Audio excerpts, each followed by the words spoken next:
Is that all you can do? The question, or taunt, echoed around the arena. On both sides, 88 bloodthirsters shifted restlessly, flexing huge fists and bristling with rage, eager to unleash themselves. Opposite them, the Night Watch stood in a tidy formation, positions chosen to form an impenetrable line at a moment's notice. Harlan stepped forward, calm and sure. "Take this," he said, handing Doom the hilt of his sword, his personal weapon. Then he tapped the crystal-embedded shield generator at his hip. "You won't need this either. Those things won't be a match for you." Harlan wasn't like the others in the Watch. He showed no nervousness about the duel. His certainty came from instinct and from a hard-won understanding of what Doom could do. Doom returned his mentor's smile, clipped the hilt to his belt, and walked onto the arena floor. He could have fought with a blade, but right now he wanted something else. More than any weapon, he wanted to feel teeth and flesh and claw under his own hands, to tear those monstrous creatures apart himself. He vaulted into the blood-streaked arena and stared down at the hideous horde below. Narrowing his eyes, he raised a hand and, impatient, asked, "Who wants to die first?" The contempt in his voice set the 88 greater bloodthirsters roaring. Their inner fury flared. They twisted and coiled, eager for a shot at this young god, Doom, favored by the blood god and seemingly blind to whatever fate might yet await him. "I'll go," one of them snarled. They conferred in a blur, sorting themselves by their savage code. A massive bloodthirster spread bat-like wings and hurled itself skyward, a crimson meteor of bone and muscle, striking the arena with earth-shattering force as it bore down on Doom. It opened its maw to announce itself, voice a fevered snarl. "I am." Doom cut it off. "A dying beast's name? I have no interest in remembering it. It's not worthy of me." His voice was arrogant and imperious, dripping contempt as if the towering monster before him were no more than an insect. The crowd answered in a single thunderous cry. "Doom! Doom!" The Night Watch roared, stamping their feet until the arena floor became a drum. Even before the first blow, the warlord's presence alone blunted the bloodthirster's bestial fury. "Kill him! Let his blood splash! Off with his head! Offer it to the skull throne!" the demons bellowed, incandescent with rage. But arena rules kept them from surging up to the stage. Frustrated, they pawed and stamped with bloody hooves, their movements sounding like furious war drums as neither side would yield an inch of aura. The demons' howls rolled through the crowd, stirring the basest instincts and unlocking long-buried hungers for slaughter. The Night Watch met those mental assaults without flinching, treating the barrage as a trial and steadying themselves with cold reason to suppress the rising frenzy. By the time the two forces finally collided on stage, the audience below had already begun its own brutal contest, trading shouts and throwing their voices and auras at one another as if trying to shake each other apart. "Prepare!" Angrath flicked out his long tongue, his blood-red eyes blazing as he hoisted his great battle-axe and readied himself to give the command. A direct clash, fair and honorable. The blood god must be delighted. In the arena of skulls and brass, the two monstrous combatants faced one another, each calculating how best to end the other. "Wait a moment." A sudden roar cut through Angrath's excitement. "We don't trust you!" Angrath's anger flared. He turned toward the voice and found a human champion in white armor watching him with hard suspicion. "The blood god's servants do not cheat in direct combat," the man spat. At once the 88 bloodthirsters answered as one. Their hideous, demonic voices were unnervingly clear, ringing with contempt for cowardly tricks. "Human, the blood god's servants will not bring him shame. They say the last bloodthirster who tried a sneak attack was cast out of the Udgod's realm by the god himself, flung rolling for 8 days and 8 nights before he finally fell." Harlan said nothing. He breathed slow to steady the frantic drumming in his chest, then stepped forward. In his hand was a plain, physical sword. At Angrath's side he walked until he stood beneath the towering bloodthirster, a beast over 8 meters tall. He craned his neck up and kept his voice calm. "Let the clash of our blades be the signal." Angrath watched the human approach without a flicker of fear, and in that small courage found approval. "All right. Angrath likes your courage. The blood god likes your proposal. It has ritual value, and gods love rituals." With that unspoken agreement, man and demon swung. Steel met daemon-forged iron with a single metallic report, clang, and the sound served as the agreed signal. The instant the clash rang in the bloodthirster's ears, it could no longer hold back. It tore a furious roar from its throat, bulging crimson muscles rippling as it raised a huge arm. In its left hand it whipped free a long, barbed lash, a weapon drunk with the blood god's favor. The whip cracked through the air with terrifying speed. The tip split the silence with a piercing sonic boom and a power that seemed to gouge at the spirit as well as the flesh. The wicked whip, braided leather and brass, snapped out, leaving a blood-red afterimage in the air. Though it looked like a normal length, it elongated as it swung, coiling and striking like a crimson python aimed at Doom. The weapon hummed with some uncanny power, but Doom didn't feel threatened. The instant the bloodthirster cracked it, Doom's instincts and mind answered in a flash. He finished his threat assessment in a heartbeat, drew a steady breath, and let the fury inside him rise, an ancient, roiling hatred that had stirred the moment he first saw the demon. A deep revulsion washed over him. To the bloodthirster's surprise, Doom reached out with one hand, seized the unpredictable whip, and wrapped it firmly around his arm. The greater demon's face lit with wild triumph. A whip blessed by the blood god could tear a soul from its body. If it struck, even the strongest flesh would be hollowed out. The bloodthirster smiled at what he took for overconfidence in the young god before him. No matter how powerful the body, the soul was fragile. Lose the soul in the real universe, and even the mightiest had only one fate: death. A terrifying, triumphant grin split the bloodthirster's beast-like face. Its lips peeled back to reveal jagged, overlapping fangs as it imagined the beautiful sight of the young god's soul being torn out and him left ruined. With a sudden surge, the red behemoth hauled on the long whip, trying to wrench the soul free and drag Doom's body toward it. Then, abruptly, the smile froze. Rage and confusion twisted the demon's features. Its furious roar cut off as if choked. Doom stood perfectly still, feeling the pull of the whip, but his mind was full of one question. Why had the bloodthirster looked so certain a moment ago? The whip in his hands felt no different from any ordinary lash, only a few brass spikes set along its length. How is this possible? The bloodthirster screamed in disbelief. Even the ranks of lesser demons below stared in astonishment. The red mockery of a body dragged back, bloody hooves scraping the arena floor, yet the figure opposite did not move. Seeing the whip gripped in the young god's hand and sensing the lack of effect, the bloodthirster felt doubt for the first time. The young god's soul and body were one seamless whole, inseparable. Power radiated from both his spirit and his flesh. When the demon lashed out with its long whip and drew it taut, he did not so much as sway. The bloodthirster felt like an ant, using insect strength to try and move a mountain. "Is that all demons can do?" Doom asked, disappointment in his voice. He had expected whatever had stirred him to be uniquely formidable. Instead, his expression cooled, and a living, deadly intent rose in his chest.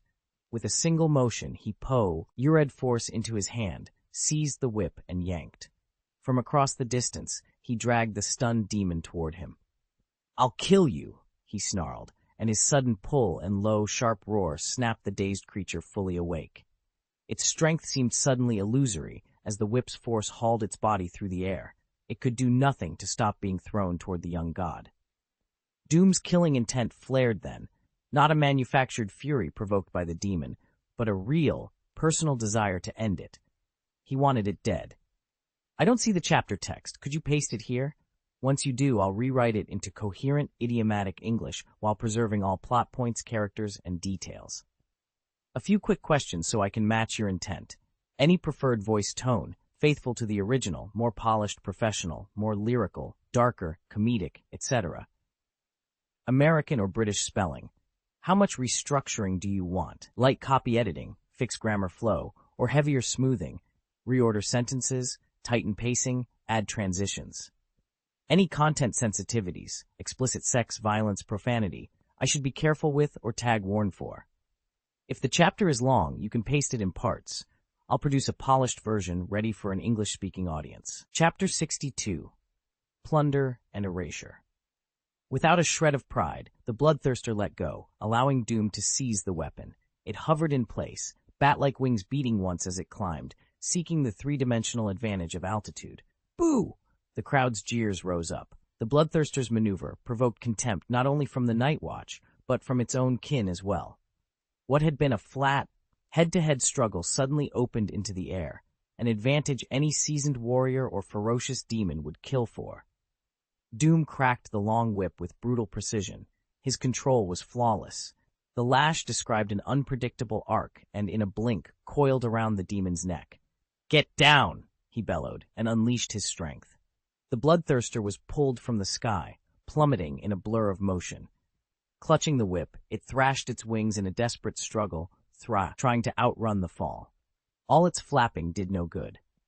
Stripped of dignity and dragged like a beast on a leash, it was helpless against the force driving it down.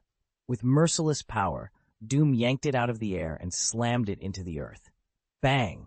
With a tremor and a keening wail, the demon's body shattered like an insect thrown against iron. Rotting flesh and blood exploded outward. Its neck snapped at a grotesque right angle. A crimson tongue slid free and twitched, and the once mighty frame, hardened by rage, fractured completely. Its bat-like wings hung shredded and useless.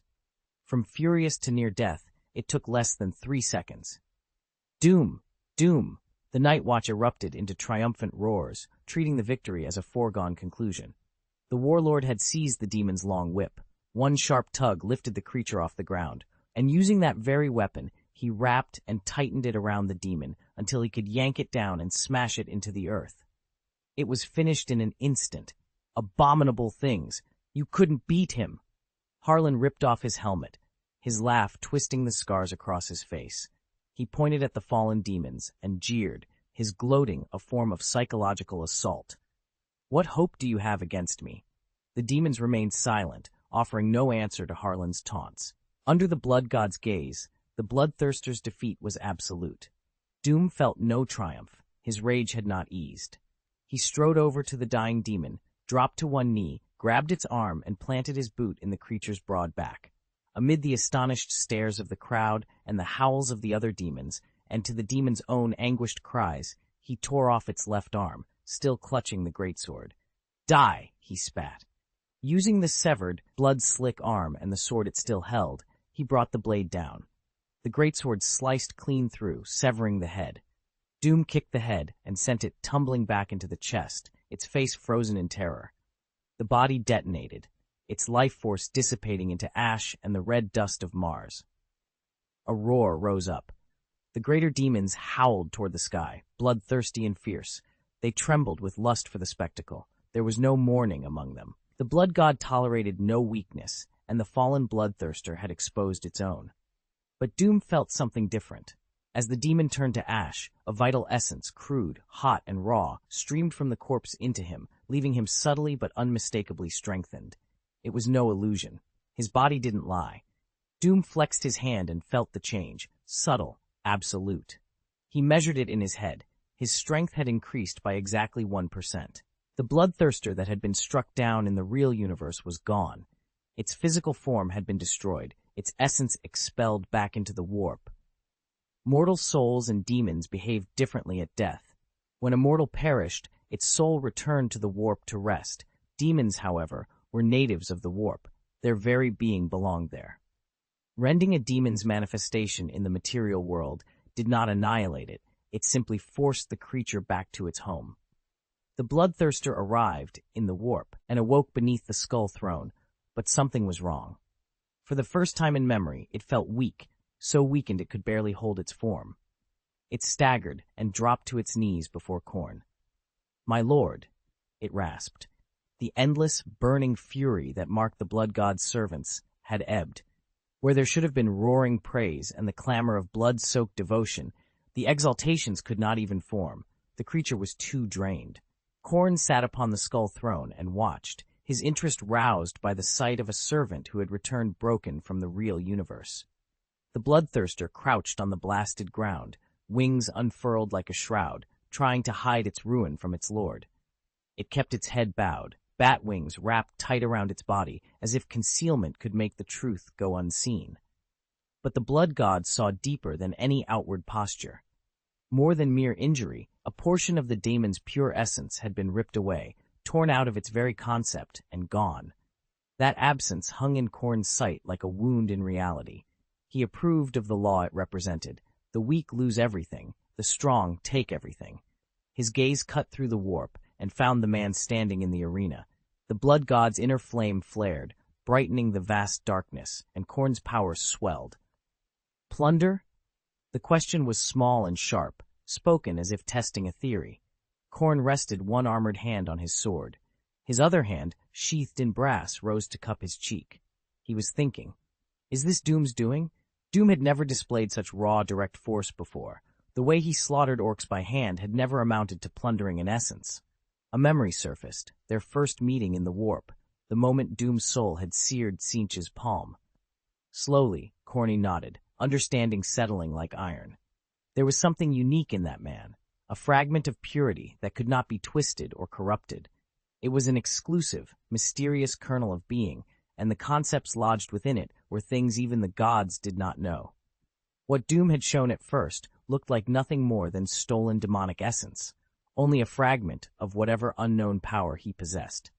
When Khorne realized this, his gaze burned like a torch as it swept over the greater demon's ruined form. He sat up straight on the skull throne, brass armor creaking. The casual recline was gone. The bloodthirster before him had not only been stripped of vital essence, part of its true name had been erased as well. That realization made the blood god suddenly grave. Erasing a demon's true name was not a simple theft. It required a concept that transcended the demon itself. A true name is more than a label. It is the name a demon is born with, the deep truth lodged at its core. Demons never reveal their true names willingly. Those names are the wellspring of a demon's power, and paradoxically, their most fragile weakness. If a demon's true name is spoken in the real universe, the consequence can be banishment at best, or capture and enslavement at worst. If a true name is erased, the demon does not merely suffer. It ceases to exist, wiped from every timeline, past, present, and future. The true name is the conceptual foundation demons depend upon, and the single vulnerability that can unmake them. Demons hide their true names. As long as no one knows them, they run unchecked, untouchable, because only a true god can see through and erase a demon's true name. Then an anomaly appeared.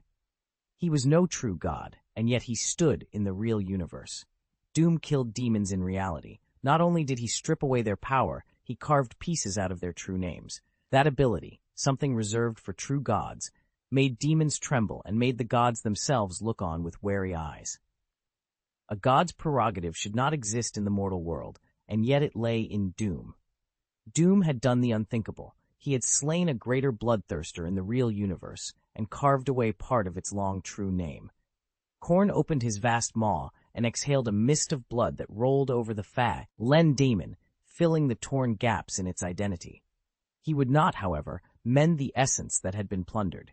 Any stolen portion of a daemon's being had to be reclaimed by the daemon itself. With a contemptuous wave of his hand, Khorne cast the ruined daemon out from the skull throne's presence. The weak were not worthy to stand before him. The wounded greater bloodthirster tumbled down onto the bloody wasteland below. If a bloodthirster could plunder the essence of other demons and return alive beneath the skull throne, the blood god would welcome it back. More commonly, though, a weakened bloodthirster became prey, ripped apart and consumed by swarming rivals. The blood god's gaze shifted back to the real universe, watching the clash between his servants and his chosen demigod. Doom showed no thrill at the surge of power. He stood expressionless, like a hand about to crush an ant, calm, cold, utterly uninterested in spectacle. "Come at me all at once. I'm in a hurry." Doom's voice broke the silence, bored impatience cutting through the noise. He wanted to finish quickly. Every minute wasted was another minute. Enio's defenses were being assaulted by demons. The Night Watch's fortifications were under continuous pressure, and he needed to go. Perhaps drawn by Doom's power, or by the challenge itself, 8 bloodthirsters hurled themselves onto the dueling ground at once. The Watchers of the Night Watch stared in shock as the arena itself swelled to accommodate the combatants, forcing them back to the edge to observe from a safer distance. The field expanded with a rumble, setting the stage for an overwhelming confrontation. Doom's hand slid to his waist, as if to draw his longsword and dispatch the monsters in a single stroke. Then he paused.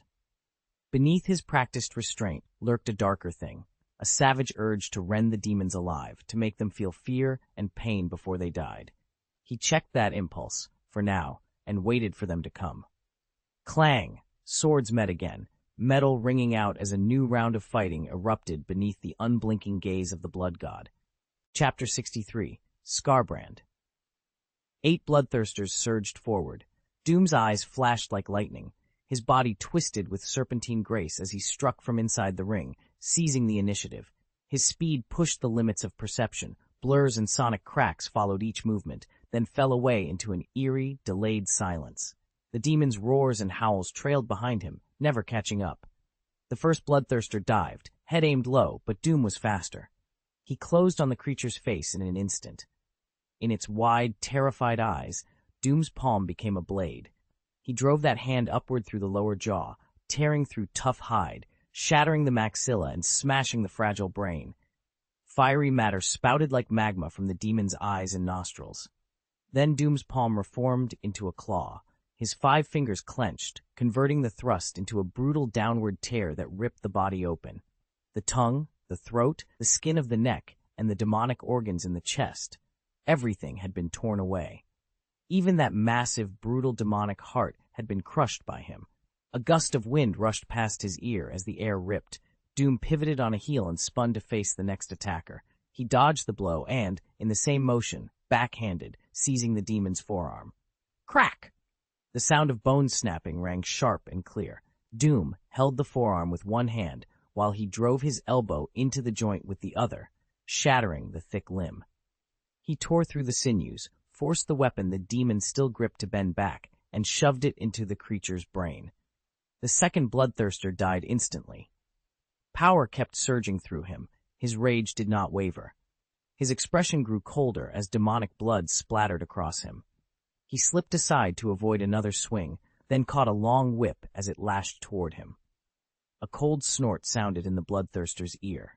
With overwhelming force, the whip was ripped free from his hand and coiled itself around the leg of another greater demon. The demon's legs shot forward as its body pitched back. Its bat-like wings beat frantically to keep it from toppling. Doom surged between its legs, planted his foot, and drove it up with everything behind him. Bones cracked, hip and spine collapsed in a sickening crush. The creature screamed. Doom grabbed each leg with both hands, summoned every ounce of strength, and ripped them apart. Die! The roar in his chest became a weapon. The bloodthirster's body split like paper beneath him. A geyser of demonic blood burst from its torn belly. He didn't pause. Doom spun, gathering momentum, and hurled the 2 severed limbs like javelins. They struck 2 nearby demons dead on. The impact flung them together with such force that flesh and bone drove into flesh and bone. Their brass armor, consecrated to the blood god, rang and smashed against itself, so violently that plates sheared and fused in the carnage, 5 fallen at his feet. Above them a shadow fell through air ignited with blood and fire. A greater demon descended, radiating pure, boundless fury. Its stare was steady and unyielding. The instant before his greatsword hit, the greater demon slipped the blow with an almost effortless, razor-precise sidestep. It ducked and barreled past, putting distance between itself and Doom's strike, escaping the sword's arc with terrifying speed. Then, in the next heartbeat, the demon's gaze snapped back. The young god's hand was already clamped on one wing, his eyes as cold as stone. White-hot pain ripped from the wing's base. The demon howled and spun to break free, but Doom was faster. For a split second he felt weightless as he hauled the creature high overhead and then slammed it down. The impact was catastrophic. The demon's body shattered on the earth, one half lying crumpled and whole, the other half vaporized into a bloody spray the moment it hit. It all happened in the blink of an eye. 2 bloodthirsters still stood on the field, weapons raised, uncowed by death as they closed in on Doom from either side. The encirclement of 8 greater demons had been broken, so how could the remaining pair have any hope of felling him? They'd grown wiser, however, instinctively pulling their torsos up and using their bulk to shield vital points, forcing Doom to find new openings. Doom read the greater demon's plan and exploited his speed. He suddenly lunged to the right, sliding beneath the creature and driving a boot into its backwards bending knee. A sickening crack rang out as demonic bone shattered. The demon flapped its wings wildly to stay upright, but Doom was already moving, an ape on a trunk, agile and sure, climbing across its back. He could feel the demonic heart hammering under the ribs. Using his hand like a blade, he slid it through the gap near the shoulder blade, grabbed the slick organ and crushed it until the demon beneath him sagged and fell. Another greater demon came charging, swinging a huge battle axe, no thought for kin, only hunger for the young god's blood. Doom's face remained stone cold. He wrapped himself around the dying carcass beneath him and spun, using the corpse as momentum and cover to dodge the axe blow.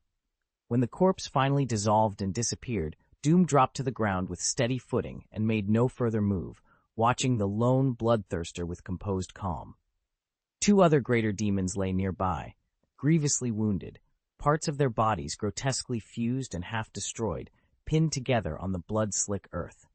Silence fell over the stage, and then the crowd below exploded. He moved faster than a whirlwind. His strikes came like a sudden storm, relentless and precise, cutting down every bit of filth that dared stand in his way. "Doom! Doom! Doom!" the audience chanted, the name rolling through the arena. The Night Watch commander slammed his spear into the ground and bellowed Doom's name, his face flushed beneath his helmet, his voice trembling with excitement. What power was this? What kind of invincibility? A god's bearing. No, a war god walking the earth. Even such words seemed too weak to capture the hero's posture. For the first time, the Night Watch found themselves wishing the court scholars were present. Only they could compose verses worthy of Doom, words that would match what they were witnessing. The bloodthirsters fell quiet. They had once guarded the borderlands of the four gods' domains and had even felt some jealousy toward Doom, unable to understand why the blood god favored him. Now, seeing him standing bathed in demonic blood, everything clicked into place. "Doom! Doom! Doom!" Angrath was the first to roar. The bloodthirsters' voices rose like thunder, a storm of approval for the one who had proven himself the true strong one. Amazing! From behind the curtain, Khorne slammed his fist down on the armrest of the skull throne. His roar of approval rolled through the arena, scattering the bloodthirsters who had been dragged back from the mortal realm. The blood god's favor washed over the place like a gale, and those lesser demons were flung aside as if they meant nothing. Khorne wanted nothing more than to tear up the pact of the four gods and claim him outright, build a throne beside the skull throne, and pull him into his own embrace. Look at him. He wasn't even breathing hard. Others could face 8 bloodthirsters at once. Angrath could, Skarbrand could, that exile could, and plenty of other powerful champions. But none had done it so cleanly, so swiftly, an unarmored, hand-to-hand massacre that was almost beautiful to behold. The last bloodthirster froze when Doom's cold, unchanging gaze met its own. It took an instinctive step back, and the crowd hissed in displeasure. The demon felt Khorne's wrath like a physical pressure bearing down on it. Driven frantic, it threw itself at Doom in a blind, furious charge. Doom answered with brutal efficiency. He shattered its legs and left it crawling. Then his combat boot came down and crushed its skull. He finished the 2 half-dead bloodthirsters that were still scrambling on the ground as well. With that, Doom declared victory in the first round. Continue. His booming, stirring call had gone flat and hollow. His gaze was ice as he looked down at the stage. A cluster of greater demons still waited to be slain, and he made no pretense of parley. His hatred hadn't softened. Only dead demons were good demons. Boom, boom, boom. Just as the greater demons were about to surge forward again, the blood pool at the heart of the night city boiled once more. From it rose a figure, majestic and dripping with gore. "The exile!" someone shouted. Angrath's roar was edged with contempt. He swung his battle axe up, leveled it at the form emerging from the blood, and howled. "Are you going to desecrate the blood god's glory again?" The bloodthirsters' fury found a target. They tightened their grips on their weapons, itching to rush forward and tear the newcomer apart.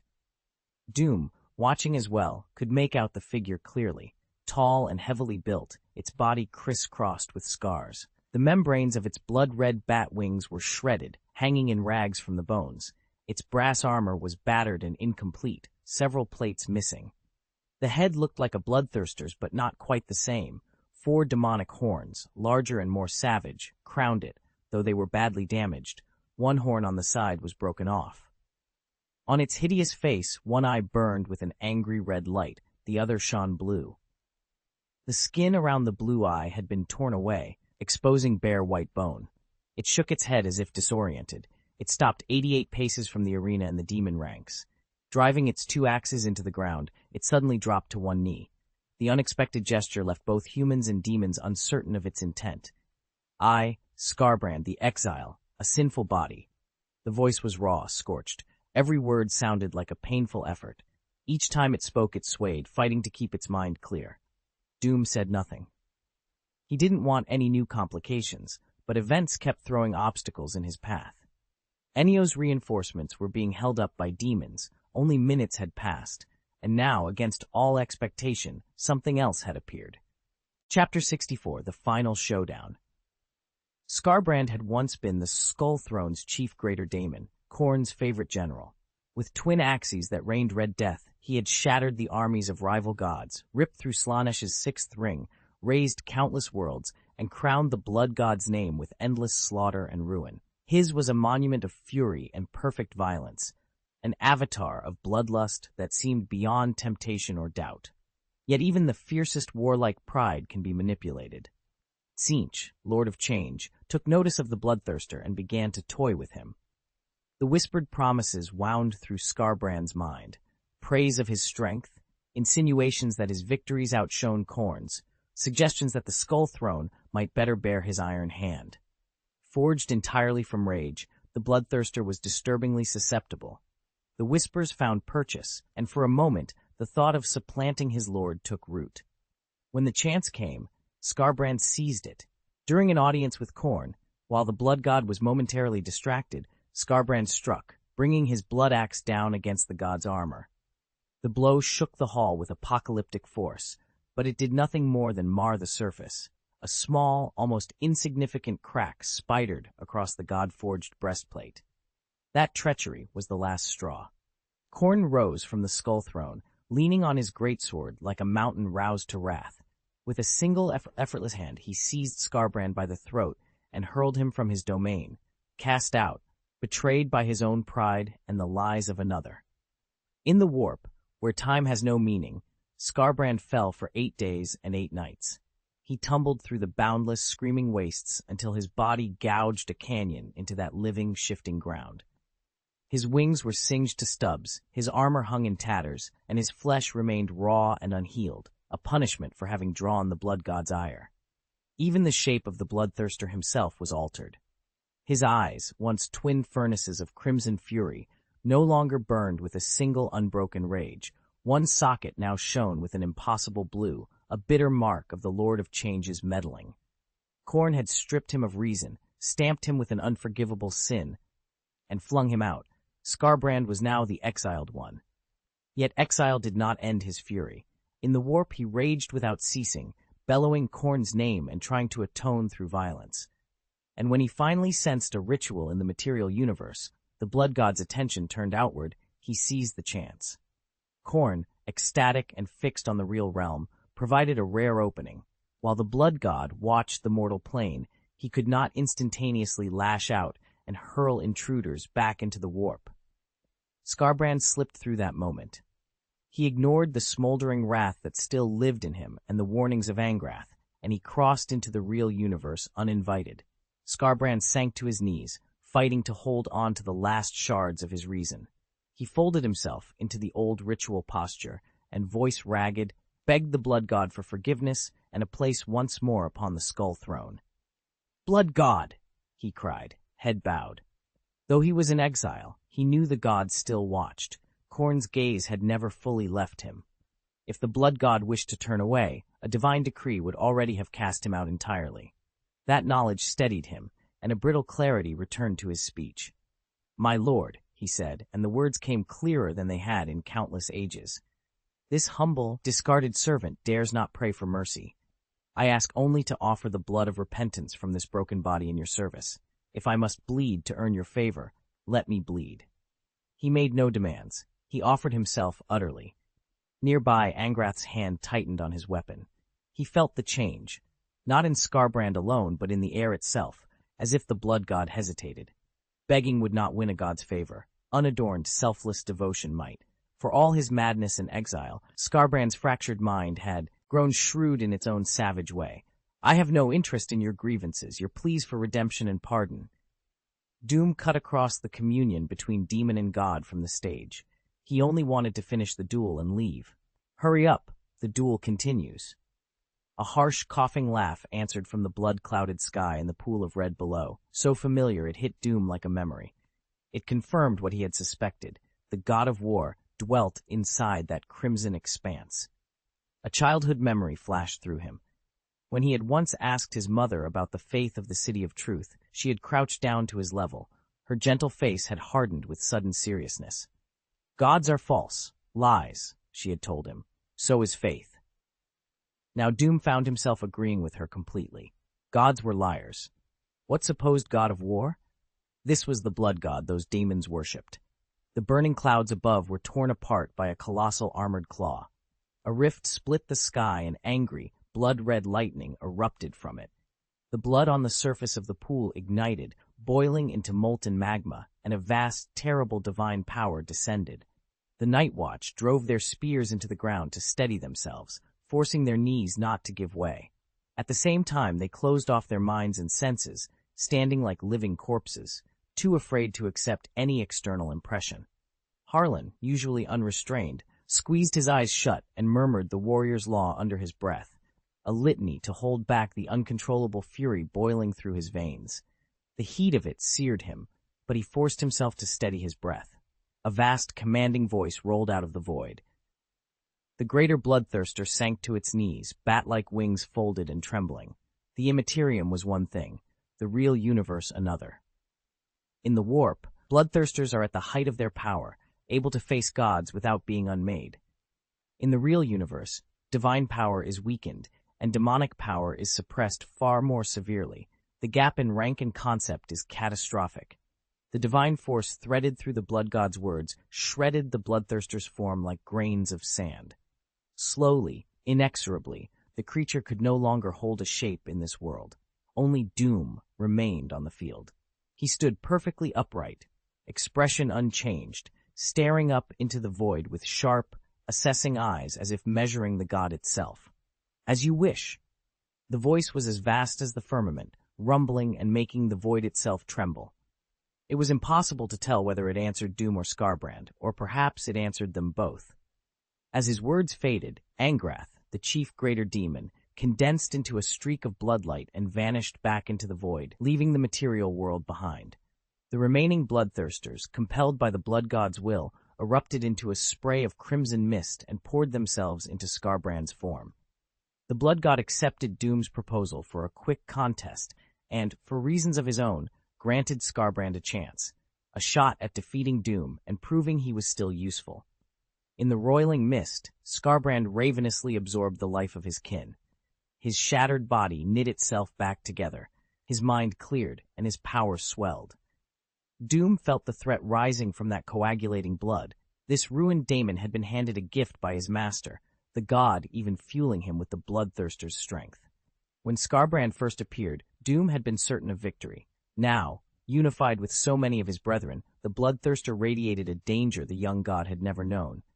Humph, humph, humph. The laughter was no longer a pained wheeze, but wild, unrestrained triumph. The blood god had given him this opportunity. If Skarbrand could fell the young god before him, he might reclaim the skull throne. Khorne loved Doom, but he would not hesitate to slay him. Only the strong deserved divine favor. Khorne was the living god of conflict, and cleansing weakness in blood was his nature. The daemon drank in the last of the blood mist, seized two great dead axes and unfurled wings of sheer demonic power. His shadow fell across the burning sky. Doom drew the blade from his waist and held it out, silent, expression dark and unreadable, fixing the newly formed monstrosity with a cold, steady stare. From those bone grips came an unmistakable aura. The axes were more than weapons, each one fused with the spirit of a bloodthirster, their cruel, honed edges buzzing with hatred and hunger. Scarbrand strode into the arena, 8 meters of crimson muscle, a sight more terrifying than any ordinary bloodthirster. He felt Khorne's blessing flood him, the wrath of dozens of bloodthirsters roaring in his veins, eager for slaughter. He bellowed his name like a challenge, Scarbrand, but the cry met only silence. When he looked to the young god, he found no fear or flinching, only a resolute will to win and a cold, murderous intent. No more words were needed. The killing intent had arrived. Scarbrand answered with a bloodthirsty roar that seemed to make the air itself tremble. Sparks and steel met with a deafening clang. The impact threw out a visible shockwave as sword and axe locked, neither combatant willing or able to yield. Behind the melee, Angrath stood by the skull throne, guarding the blood god and watching the world-shattering duel with a mixture of awe and grim attention. Blood flew. In the instant the weapons held fast against each other, both warriors were cut by the other's strength. The webbing between thumb and forefinger was torn, the skin on the backs of their hands and up their forearms split, and capillaries burst. Scarbrand bellowed in exhilaration. The blood god's blessing numbed him to pain and drove him to press the attack, his demonic weapon an extension of his fury. Doom, by contrast, remained stone-faced, meeting the daemon's great axe with his sword. The small wounds on his hand closed at once. He felt no thrill, only a cold, hard fury toward the daemon that burned in his chest. 65. Go find my brother. Boom! Another thunderous impact shattered the momentary silence. The Night Watch had barely had time to catch their breath or gather the bodies of their fallen before it happened again. 6 minutes after the last clash should have been over, a strange, pulsing light bloomed inside the high walls of the City of Truth. And when the gates yawed open, the Slaanesh host poured back through. As far as the eye could see, it was the same uncanny, beguiling army, keepers of secrets in impossible numbers, with Shalaxi Hellbane at their center. But this time's rebirths had been more elaborate.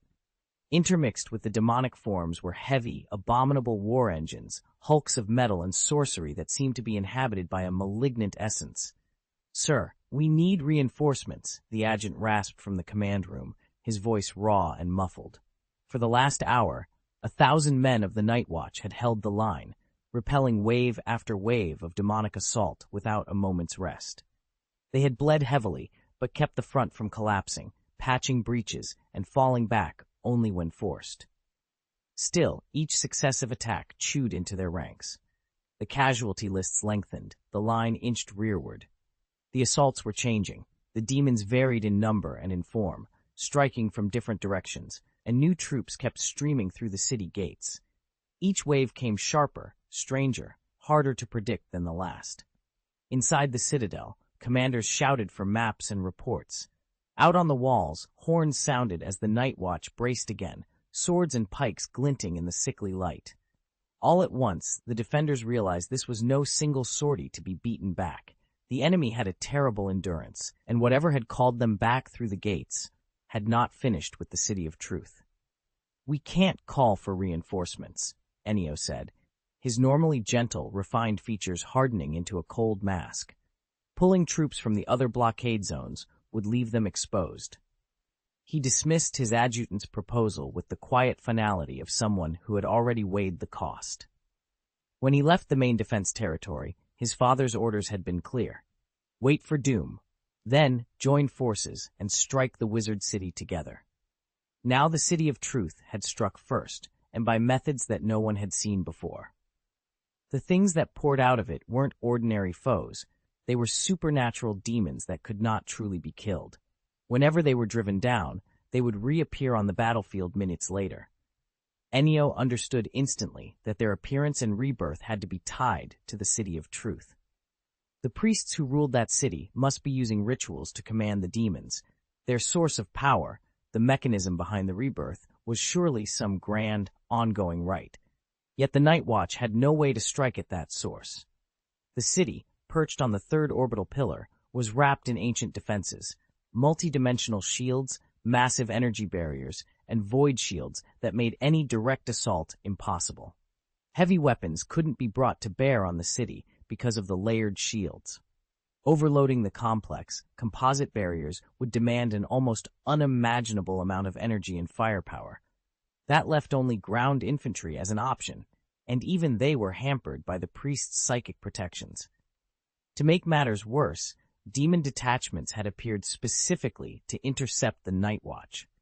The demon army couldn't be wiped out, and its presence was eroding the Night Watch's edge in one-on-one fighting, turning the engagement into a bizarre, lopsided war of attrition. Ennio stood over the holographic map, watching the city flicker in blue and red. His mind kept returning to the day his father had summoned him. He could still see the older man's gaunt, exhausted face and hear his measured voice. They won't rush out. They won't launch a frontal assault until they have absolute certainty. Those words made his heart jump. They won't launch a frontal assault until they have absolute certainty. Understanding came like a cold clarity. Ennio straightened and gave the order without hesitation. Notify the other blockade zones. Tell them to abandon the blockade and evacuate in an orderly fashion. The command room went suddenly, utterly quiet. The messenger froze, hesitation clear on his face. The order he had just received directly contradicted King Nawick's previous command, but the man who sent it had repeated it with no uncertain tone. "The fighting here is pointless now," he said. "We can't throw away the Night Watch for nothing." Ennio felt the pieces snap into place. His father's intention had never been to crush the City of Truth in a pitched battle. It had been a blockade, containing the city's influence, preventing its priests from spreading witchcraft and psionic rites beyond the walls. If the priests were now striking outward, it meant the city had gone on the offensive. The whole purpose of the blockade had evaporated.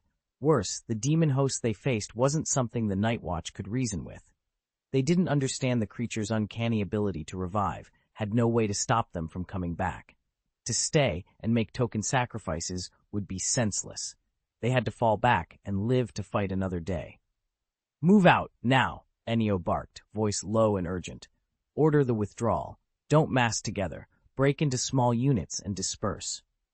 "Sir, what about an evacuation rally point?" the messenger asked, suddenly alive to the decision's gravity. He needed a destination, something concrete to give the troops as they dispersed. Ennio's mind raced. Enemies seemed endless, and everything had changed the moment doom descended from the sky. Then a sudden clarity hit Ennio. He had found the most important move. A relieved smile eased his features. "Tell them to find Doom. Find my brother." He reorganized and preserved the troops, pinning the hope of defeating the demons on Doom. In Nur's ever-shifting chaos, there was no one he trusted more. His father had placed the throne in Doom's hands for a reason. Now Ennio finally understood why.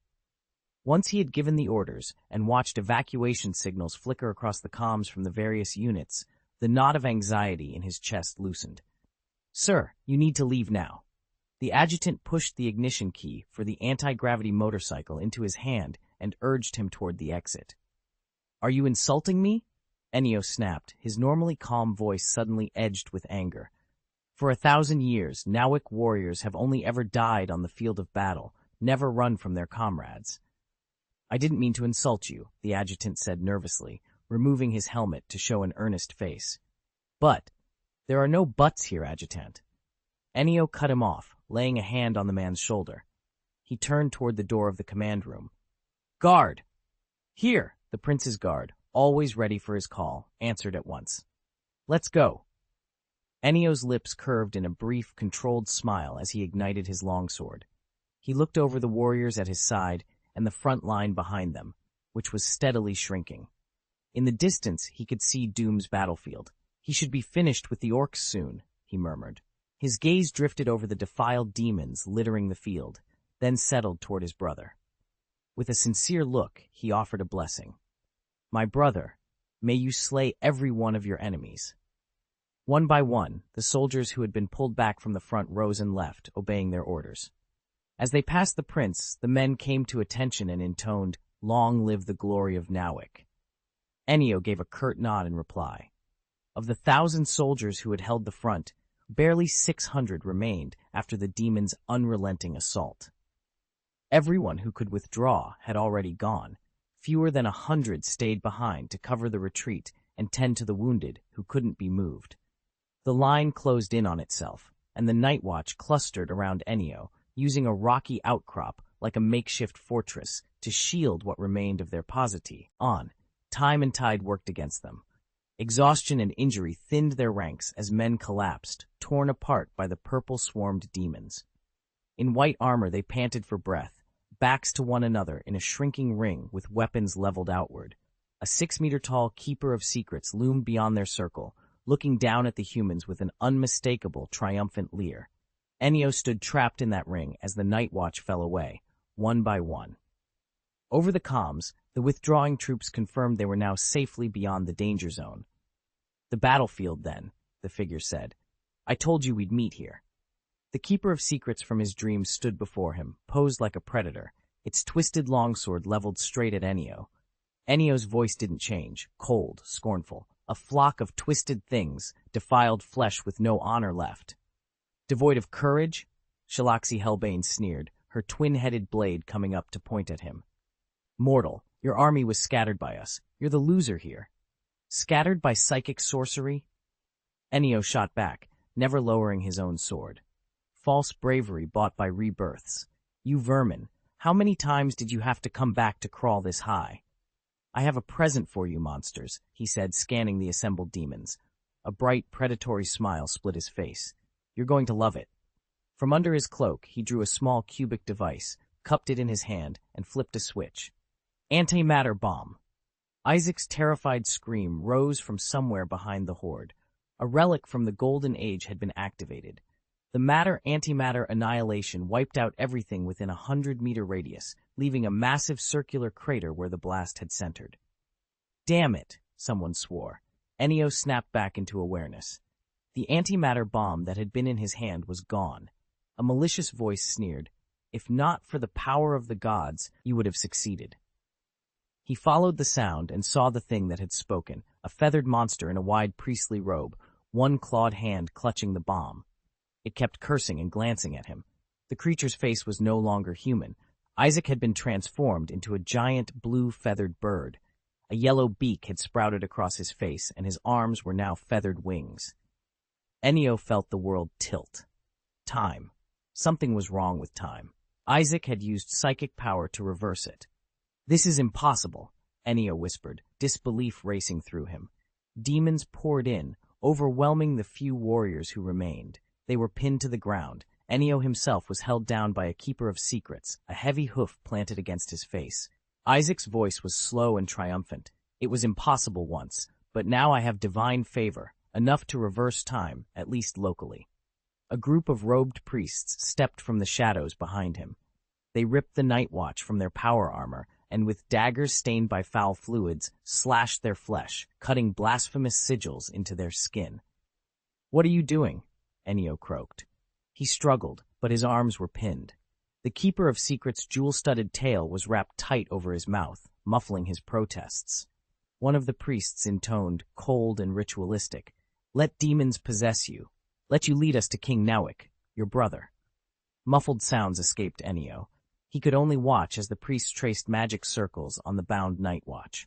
The great demon, the Keeper of Secrets, dissolved into a swirl of purple mist and seeped through the carved marks, drilling into the soldiers' bodies. "You?" Enio began, but the demon cut him off.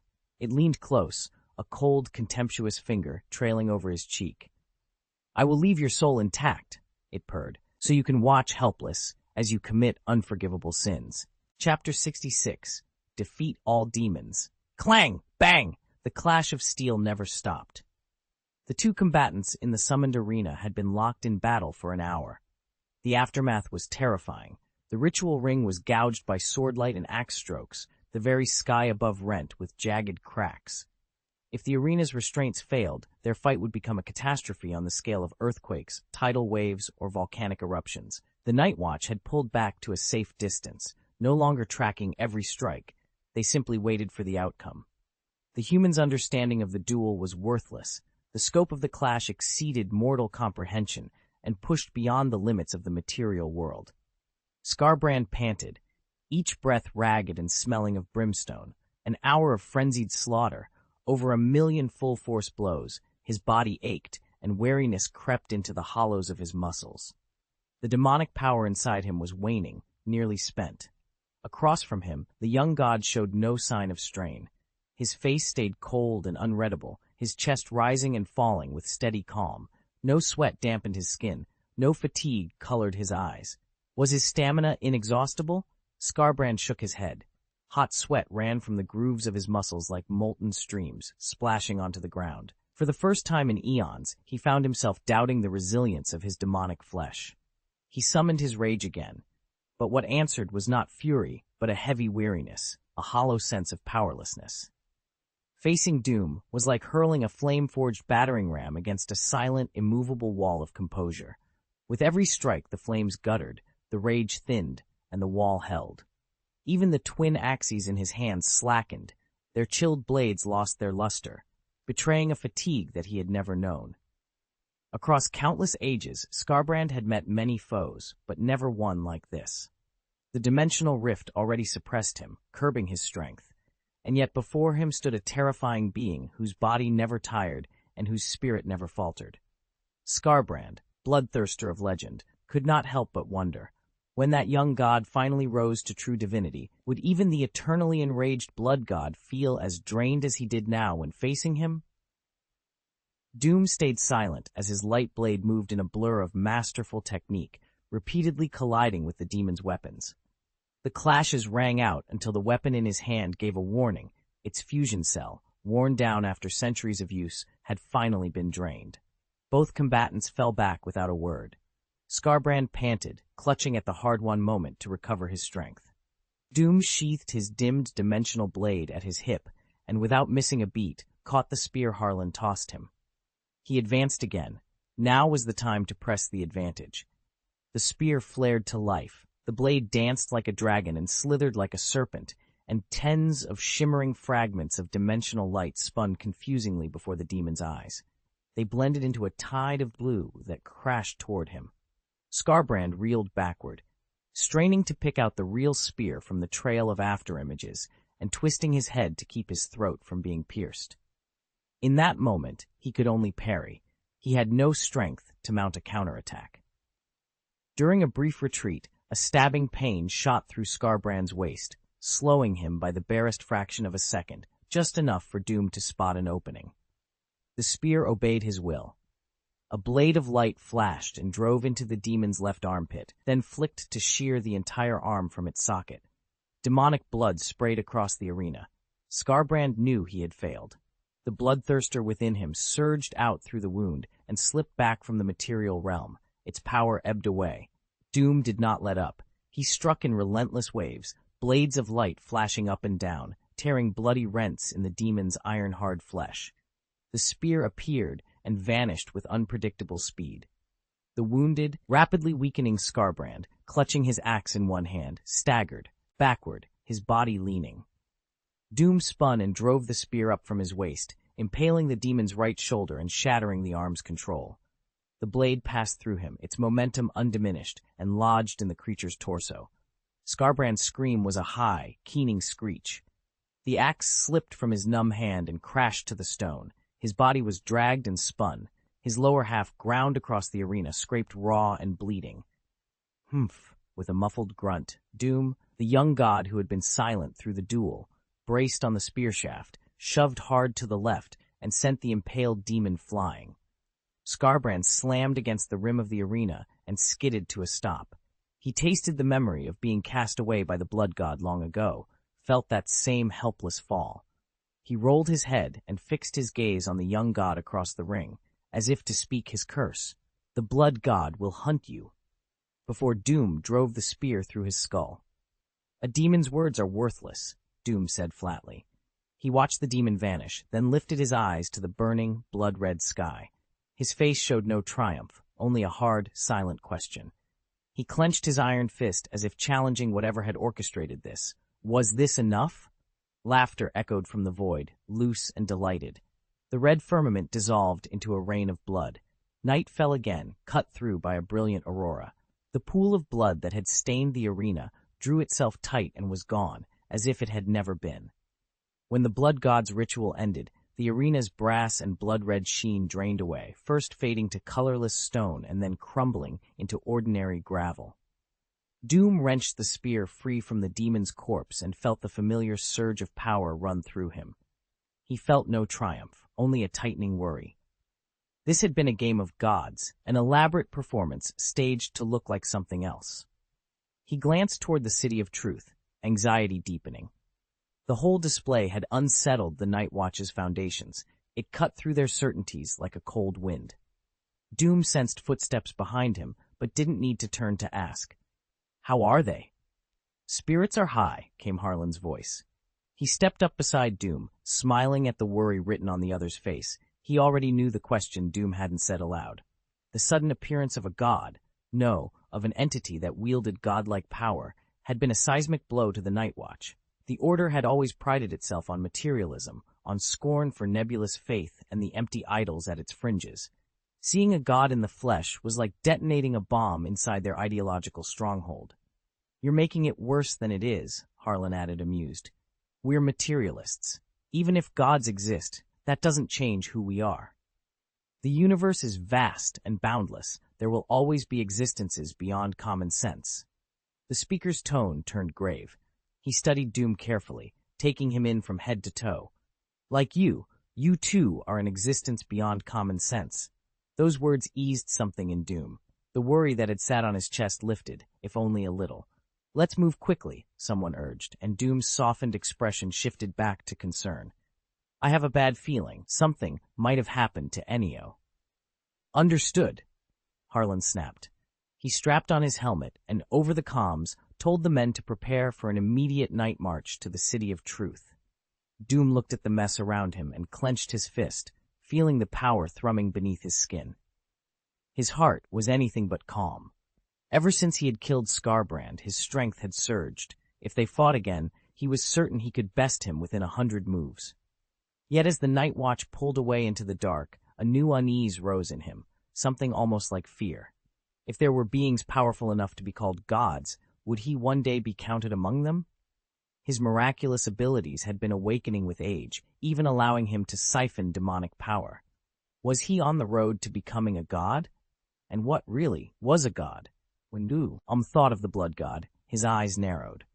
He wasn't like ordinary people. His perception was different. Beyond that curtain of void, he could see a materialized idea, a composite being, the embodiment of an abstract concept, radiating a timeless, furious rage. A cool breeze brushed past, and Doom shivered, not from the night air, but at the thought that he might one day become that thing. He forced the irrational fear away, reclaimed the motorcycle the blood god's ritual had sent tumbling, and headed for the next battlefield. He needed to take the City of Truth quickly and end this war that had been warping everything. Doom did not yet know that what waited for him was a crossroads of fate, a small game arranged by the gods. Author's note: novels are full of pitfalls, and newcomers fall into them all. I'm adjusting, learning, and making changes. Thank you for your valuable feedback. 67. Crossroads of Destiny, Main Defense Territory, Palace Council Hall. King Nowik's body was a shadow of the man he had once been. His broad shoulders had caved in, the muscle gone. His skin had the gray, cracked texture of old tree bark, veins like brittle vines snaking over his gaunt frame. The front of his luxurious robe and his legs were stained with spittle and dried snot. The garment hung over him like a shroud, outlining every rib and joint. His head drooped so low, it was almost level with the throne's armrest. What had once been a thick mane was reduced to a few withered strands clinging to a bald scalp, a mute testament to how weak and helpless the king had become. The skin of his face hung loose in deep wrinkles. Heavy bags pulled down his lower lids, exposing cloudy whites and dull, unfocused pupils. "My king."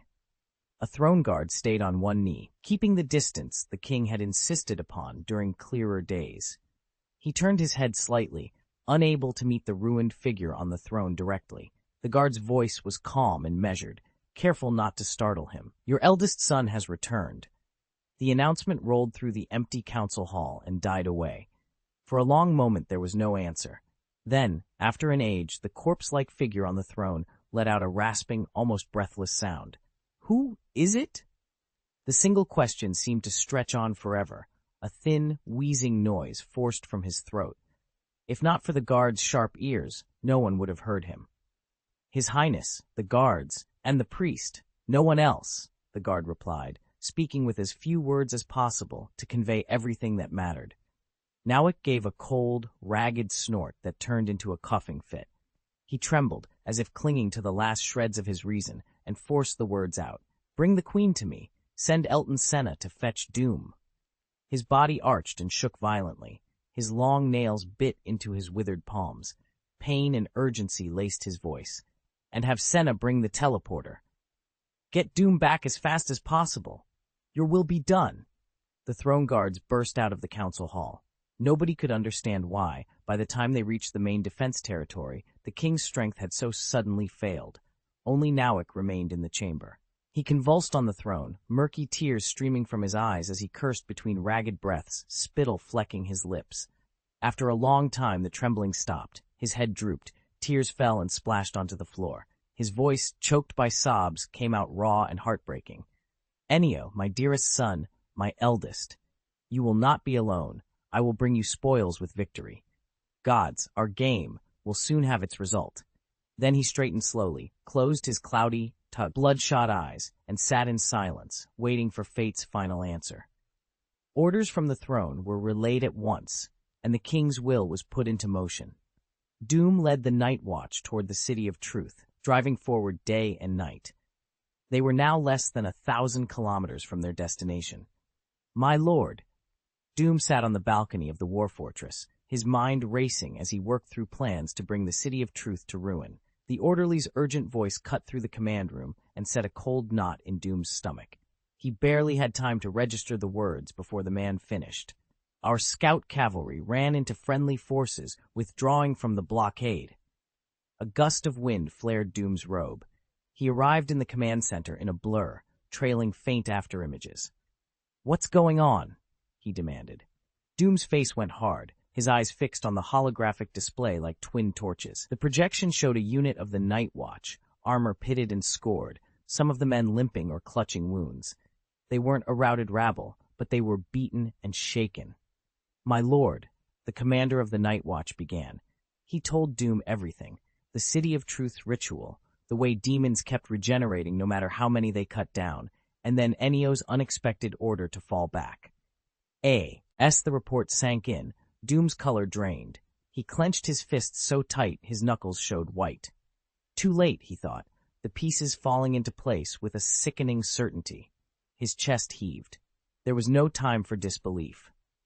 Doom forced himself to sort through the new reality, calculating the implications and mapping out his next moves with swift, cold precision. Orders left Doom's lips and flowed out through the orderly. Send cavalry to sweep the surrounding countryside and rally any friendly forces. Dispatch scout riders to probe the City of Truth. Prepare a rapid response unit to rescue Ennio.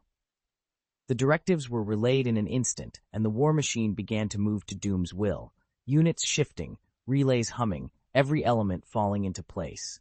Then a sharp voice cut through the orderly bustle. "I suggest you cancel that last order." The interruption was rude and urgent. A figure stood in the doorway of the War Fortress command chamber, helmet in hand. Elton Senna. Doom's expression tightened. Why was Senna here? Elton Senna, racing master, lord of the Night Watch cavalry, throne messenger, one of King Nowick's most trusted officers, and reputedly the fastest man in Nur, looked every inch his reputation. He wore specialized pressure-resistant power armor. His face was hard, his eyes keen, his brown hair slicked back, and a massive lance was slung at his shoulder. Seeing him made the dread in Doom's chest deepen. Had the main defense territory been attacked? "Put away your conjectures," Senna said, cutting him off. "The main defense territory is safe and sound." Senna downed the rest of his water and let out a long breath. "Your father, King Nowick, sent me to bring you back." "Elton Senna?" Harlan stepped out of the rest cabin at the shout, saw the familiar figure, and broke into an excited jog. He threw an arm around the throne messenger's shoulders and pulled him into a tight hug. Their armors clanged loudly from the impact. "Why are you here?" Senna, the throne's messenger and a famed racing master, grinned as he jabbed a gloved finger into Harlan's chest. "To fetch your master." At that, Harlan's excitement drained away, and a sharp alertness took its place. The champion swordsman and his master reacted in almost the same instant. Their expressions mirrored one another. Senna's face softened into a strict smile. The main defense territory is fine. I came under direct orders from the throne. As for why they want him back, Senna shook his head. Beyond the command to bring Doom home, he'd been given no explanation. I don't know. Doom met the news with solemn resolve. I will follow the orders. He knew his father wouldn't act without cause. He wouldn't call him back in the middle of a critical operation unless it was an emergency. Senna nodded with quiet satisfaction. The mission had gone smoothly. A thin smile touched his lips as his father's voice came over the comms. You have 3 minutes to arrange your army. Senna began the customary response. Units, assemble. But the usual order to form up and encamp went unspoken. After a moment's thought, Doom revised the plan. Break all units into 1,000-man teams. Move into concealed positions and lie in wait for further orders. Stay within supporting distance of one another and establish mutually covering strongpoints. The City of Truth had become stranger, more unpredictable than it had been before. If the Night Watch concentrated their forces, a single massive psionic strike could inflict terrible losses. Let's go, Doom said. With everything arranged, Doom strode for the entrance where Senna waited, ready to follow. No need to walk, he added. I brought a teleporter. He nodded toward a corner of the fortress where a handful of forged technicians were assembling the device. Doom's pupils narrowed when he saw it. That one sight made it clear how desperate things had become in the main defense territory. They'd even brought out a rare long-range relic, the fixed-point teleporter. The fixed-point teleporter dated back to the Golden Age. It was a planet-spanning transport device, originally invented so people could cross continents in an instant. Legend said a neuroengineer built the first one simply to see his wife and daughter more often. The exact science had been lost, but its use was straightforward. Set up a unit at each end, and you had near-instant point-to-point teleportation between them. The forging technicians finished the final checks and stepped back with practiced deference. Ready, one of them announced. Let's go. Harlan was already standing by the teleporter. He'd follow Doom anywhere. Senna gave them a quick wave to show he wasn't coming along. His part was done, and the message delivered. As the racing master, he preferred the tactile rush of piloting his anti-gravity motorcycle and the pure thrill of speed to the cold efficiency of teleportation. Chapter 68. Love as a Bargaining Chip Queen. Daisy's emerald eyes shone with unshed tears as she helped King Nowick into fresh clothes. He had summoned her 6 months ago, and the man standing before her now was a pale shadow of the lively ruler he'd been a year earlier. She neither understood nor wanted to pry into the reasons. Men like him always had causes, and they would sacrifice everything for their ideals without hesitation. Still, looking at his frail body made her chest ache. Her tears fell steadily to the floor. Daisy straightened the king's crown, restoring what little dignity remained, and lightly wiped his withered face with the back of her hand. Her voice trembled with heartbreak as she asked, "This isn't just ordinary fatigue. What are you resisting, Nowick?" His once bright eyes were dull and sunken, but they fixed on his still beautiful wife. He managed a faint, forced smile. Then, to Daisy's surprise, his thin, branch-like hand lifted and closed around hers. Their bony fingers slipped together. "Daisy," Nowick whispered, the name torn slowly and weakly from his throat. He cried her name like a man groping in darkness for the last sliver of light. "Daisy Klaus Nowick!" The god's torment had drained him. He was at his wit's end. Only his obsession, his need to protect everyone, kept his body going. That his wife still sat before him, beautiful despite everything, seemed proof he had succeeded in drawing the god's attention onto a single person. Daisy heard the dreamlike call and felt her heart shatter.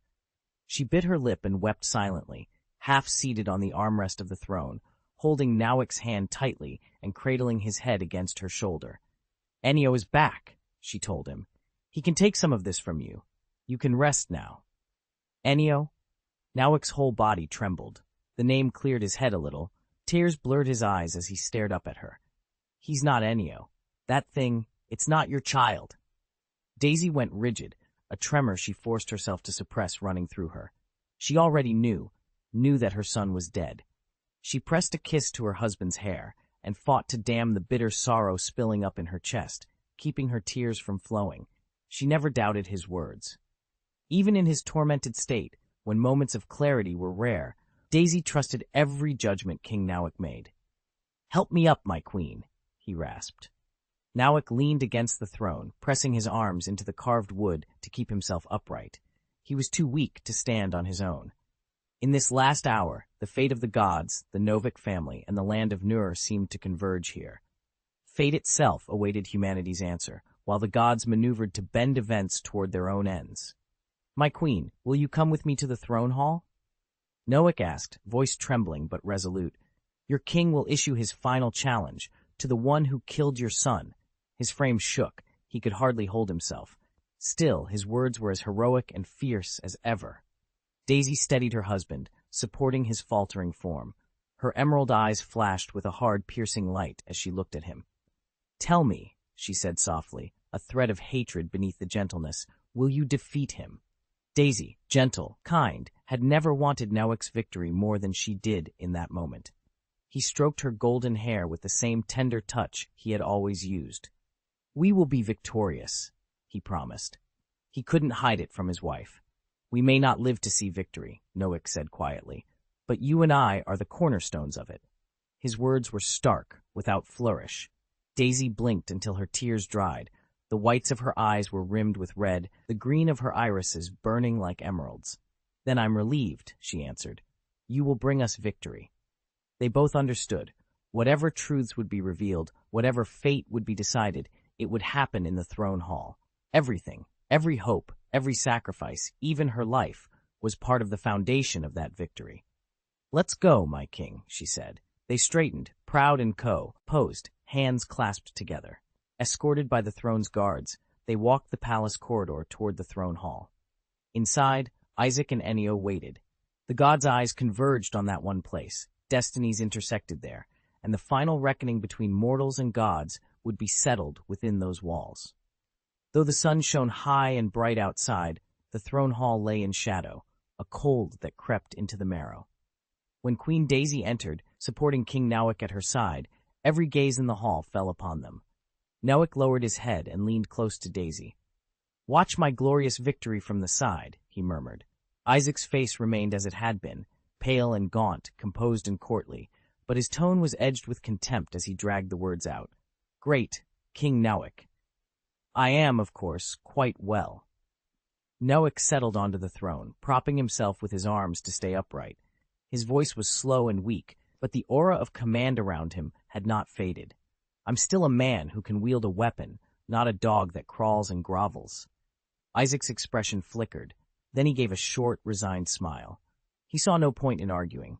Becoming a servant of the gods was a prize many devout people longed for and few attained. As Nauk despised faith, Isaac despised those without it. The Night Watch, in their self-delusion, thought themselves noble, but they were undeserving of the gods' favor, undeserving even to kneel at their feet and listen to their teachings. "Father, mother." Ennio bowed, his voice and bearing unchanged, his movements somehow more graceful than before. No one on the royal dais answered him. King Nauk's eyes were clouded with grief. Daisy turned her face away, unable to look at the boy before her. From the moment she saw Ennio, she had known. This figure with her son's voice, face, and manner was no longer the child she had raised, word by word. Ennio was eerily calm. He bowed once more and stepped aside, a strange smile fixed to his lips. Inside him something else writhed, a captive soul in terrible pain. The keeper of secrets savored that pain like a feast. The anguish was cresting, and it pleased the thing that held him. "Is that everyone?" Nauk asked, his gaze sweeping the throne hall. Before him stood Ennio, 5 night watchmen he had brought back, and 9 priests including Isaac, 15 people in all. Isaac let out a jagged, triumphant laugh, sharp as a cracked blade. He swaggered as if already certain of victory, his eyes roaming over the king's guards. "Enough," he crowed. "Everything is going according to plan." "I don't think it's enough," Nauk sneered. He turned his head slowly, contempt and fear mingling on his face. "Senna has gone to fetch him. The teleportation device will bring Doom back any second." A hush ran through the hall. Everyone there knew what Doom was, an unstoppable force whose return could change everything. The anticipation tightened the air like a drawn bowstring, and in the shadows of Ennio's hollow smile, something dark and deliberate watched it all unfold. He was an unrivaled presence, a force who could turn the tide of battle in an instant. The blood god had flung his heroic spirit into the warp. Even demons quaked at the sight of him. Isaac laughed, louder and more unrestrained than before. Everything was unfolding exactly as the Lord of Change had planned. Kill them. At the cultists' command, the 5 Night Watch, each one possessed by a keeper of secrets, sprang at the throne guards. The guards were watching the priests and their retinue, completely blind to the threat behind them. Before they could react, their former comrades moved with impossible, ghost-like speed. Dimensional light blades flashed through them without mercy. The throne hall filled with death. 2 demon-possessed soldiers, their steel boots splashing through blood, surged up the royal dais. In the same instant, their blades were pressed to the king and queen's throats, controlling them with brutal efficiency. "He is exactly who I was waiting for," Isaac screamed, a wild, drawn-out cry that cut through the hall. In that moment, his cold composure and practiced elegance shattered.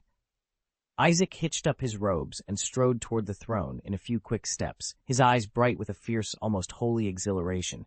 He addressed the warrior who bore the queen like a captive, voice calm but urgent.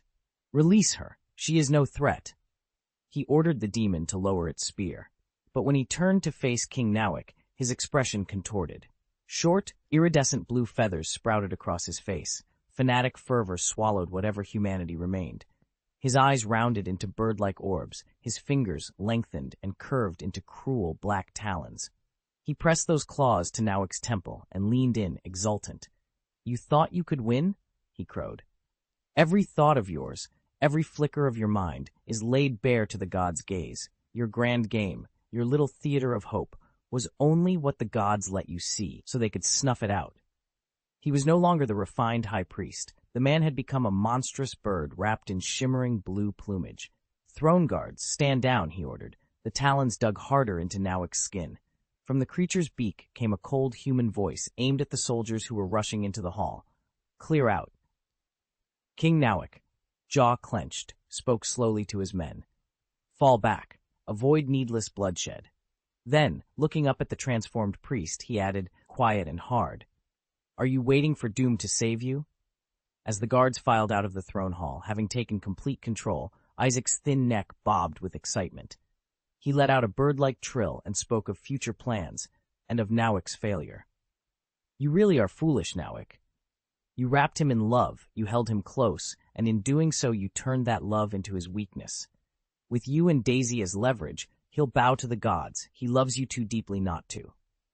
Isaac released Nawick, his robes trailing behind him as he descended the steps. He glanced back at the man who had dared to gamble against the gods, pity of a very different kind in his eyes. "The wager you thought you were making, the gods made you the stake." "No, no," the cry tore through the air. "Keep a close eye on him.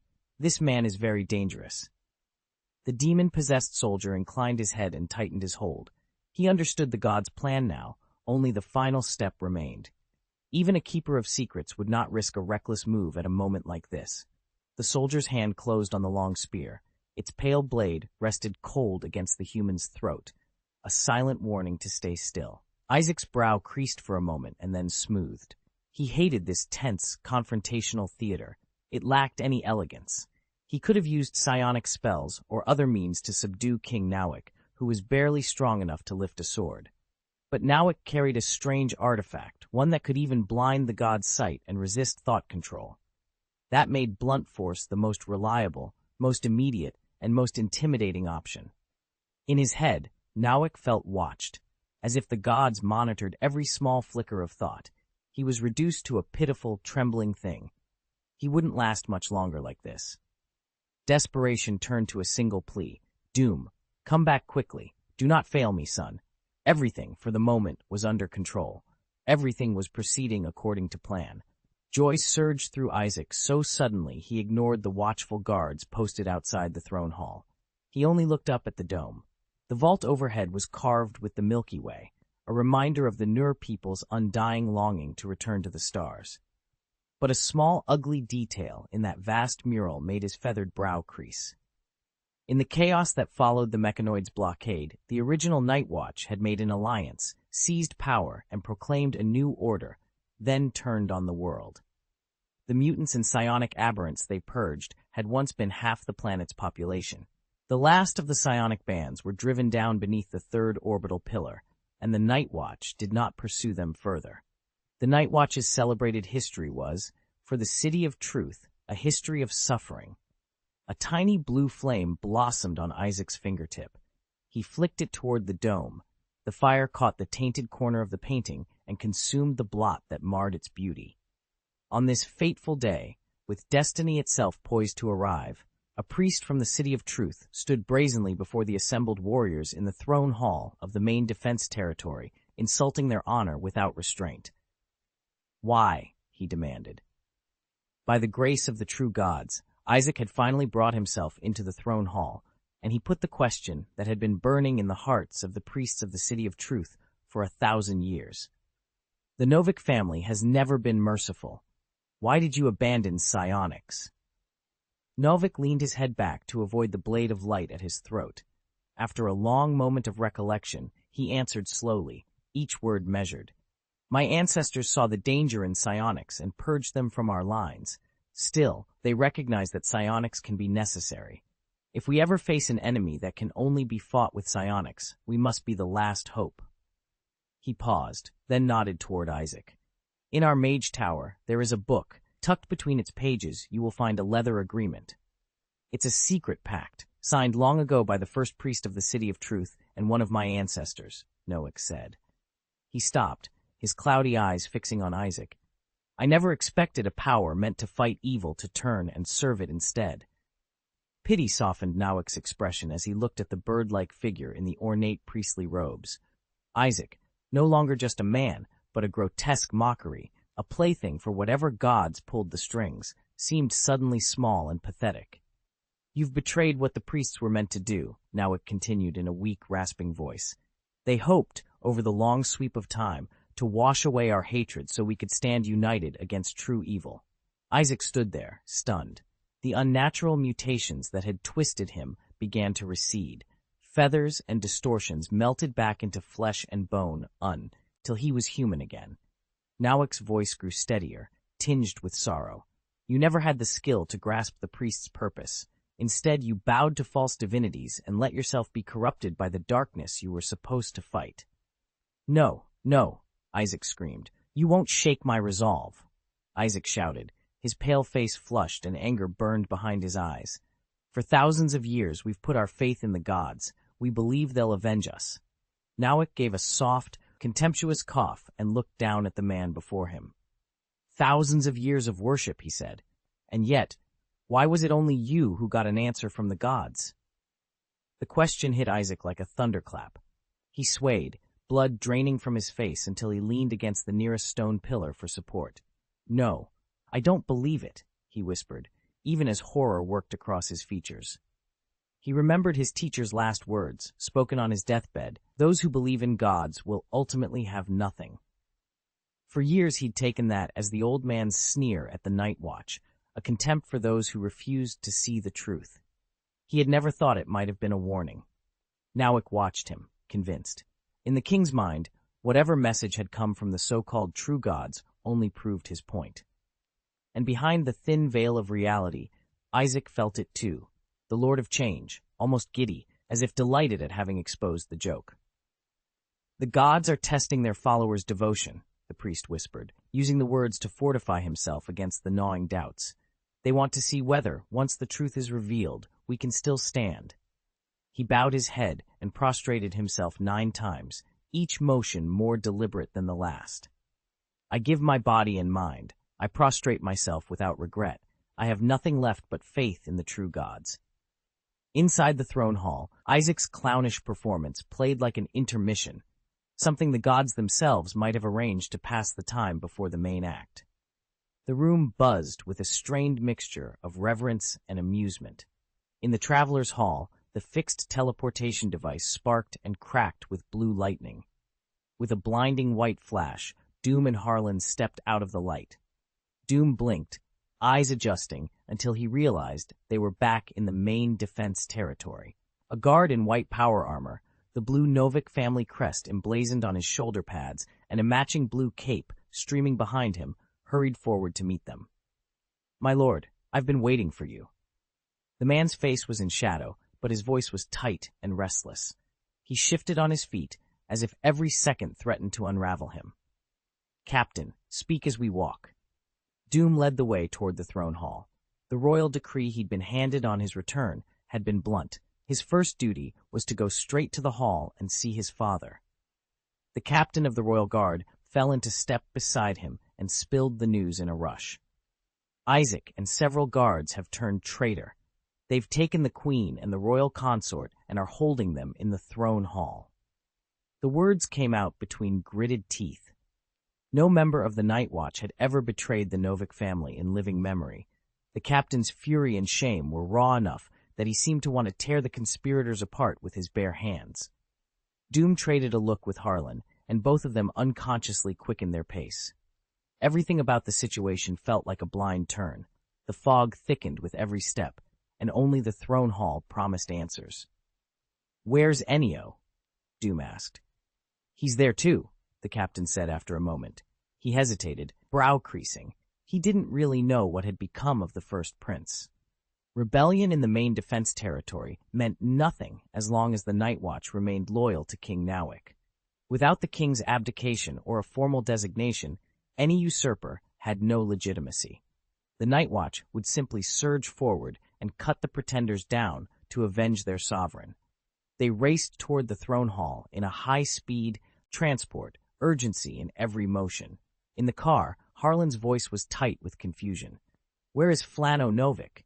At a moment like this, the second prince was nowhere to be seen. "I don't know." The guard captain shook his head, just as puzzled. "Only King Nowik knows where the second prince is." A few minutes later, Doom, slowing his pace to match the others, reached the throne hall.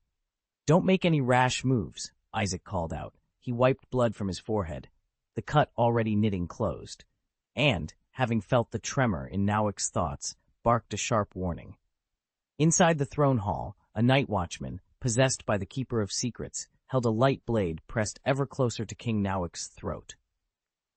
Doom's combat power was overwhelming. Whatever scheme was in play, they had taken the king as a living deterrent to keep him from charging in. The invisible chains forged by King Nowik and Queen Daisy's love were stronger than any steel, strong enough to suppress Doom's power. It felt like everything had been decided. Doom stood like a butterfly trapped in a spider's web, and the gods waited for him to yield. When his shadow fell across the throne hall doorway, every eye, human and demonic, snapped to him. The Keeper of Secrets, the great demon, watched him hungrily, every tiny motion scrutinized. No one dared look away. In that charged silence, time itself seemed to slow. Doom's view was partly blocked by the door. The first face he saw was Daisy's, alive and unharmed, and he let out a breath he hadn't realized he'd been holding. Relief washed over him. As his gaze shifted toward the throne, a sharp, desperate scream cut through the hall. "No!" "My head's going to explode. This place is an echo chamber. It's like bang, bang, bang in my skull." Chapter 70. The King's End.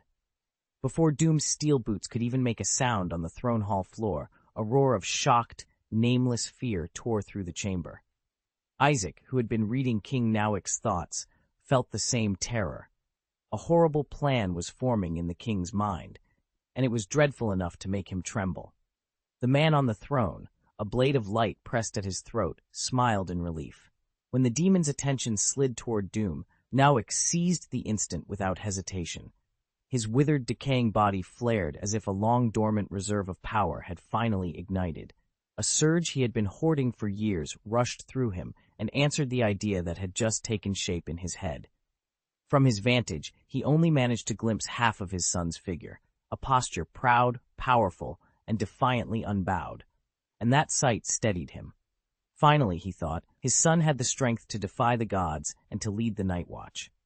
Drawing on every last scrap of strength, Nowik put his plan into motion. But the move cost him dearly. Before Doom could fully comprehend what had happened, the demon struck. Nawick's throat was torn open, and dark, tainted blood gushed from the wound. The night watchman, his body possessed by the demon, recoiled, his blade of light trembling in horror. Across the throne room, Nawick was smiling at him. The king's lips moved, forming a silent, "Thank you," gratitude for the demon that had helped him complete his final act. Panic flashed across the demon's face. He pulled his spear back too late. Blood erupted from Nawick's artery, spraying like scattered ruby diamonds that caught the torchlight and hung in the air with a crystalline brilliance. Isaac choked. The image was so terrible, he snapped into his half-human, half-demon shape without thinking.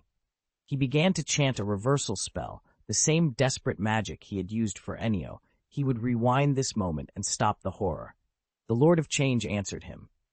Before the incantation even finished, the flow of time stuttered and then began to run backward. The suspended droplets, like motes of light, retraced their paths. The bright spray closed, sliding back into the wound, drawing life with it. Color flooded into Nawick's face, breath returned to his lungs, and the wound knitted itself closed. Tears sprang to Isaac's eyes, tears of relief and joy at having saved him. But in that gladness, Isaac had missed one thing: the man who had just appeared at the entrance to the throne hall, who now stood framed in the doorway and held every eye in the room. Doom allowed himself, for a moment, to consider negotiation. The City of Truth's taking of hostages looked like nothing more than a bargaining chip. When he saw Daisy unharmed, his shoulders loosened a fraction. As his gaze scanned past the wreckage, though, he froze. The image that met him stopped his extraordinary mind cold. A massive hand, terror, had torn through Doom's usually bulletproof chest and closed around his heart. At the same time, he saw his beloved father, Isaac, his throat rent by the traitor's blade. "No," he howled.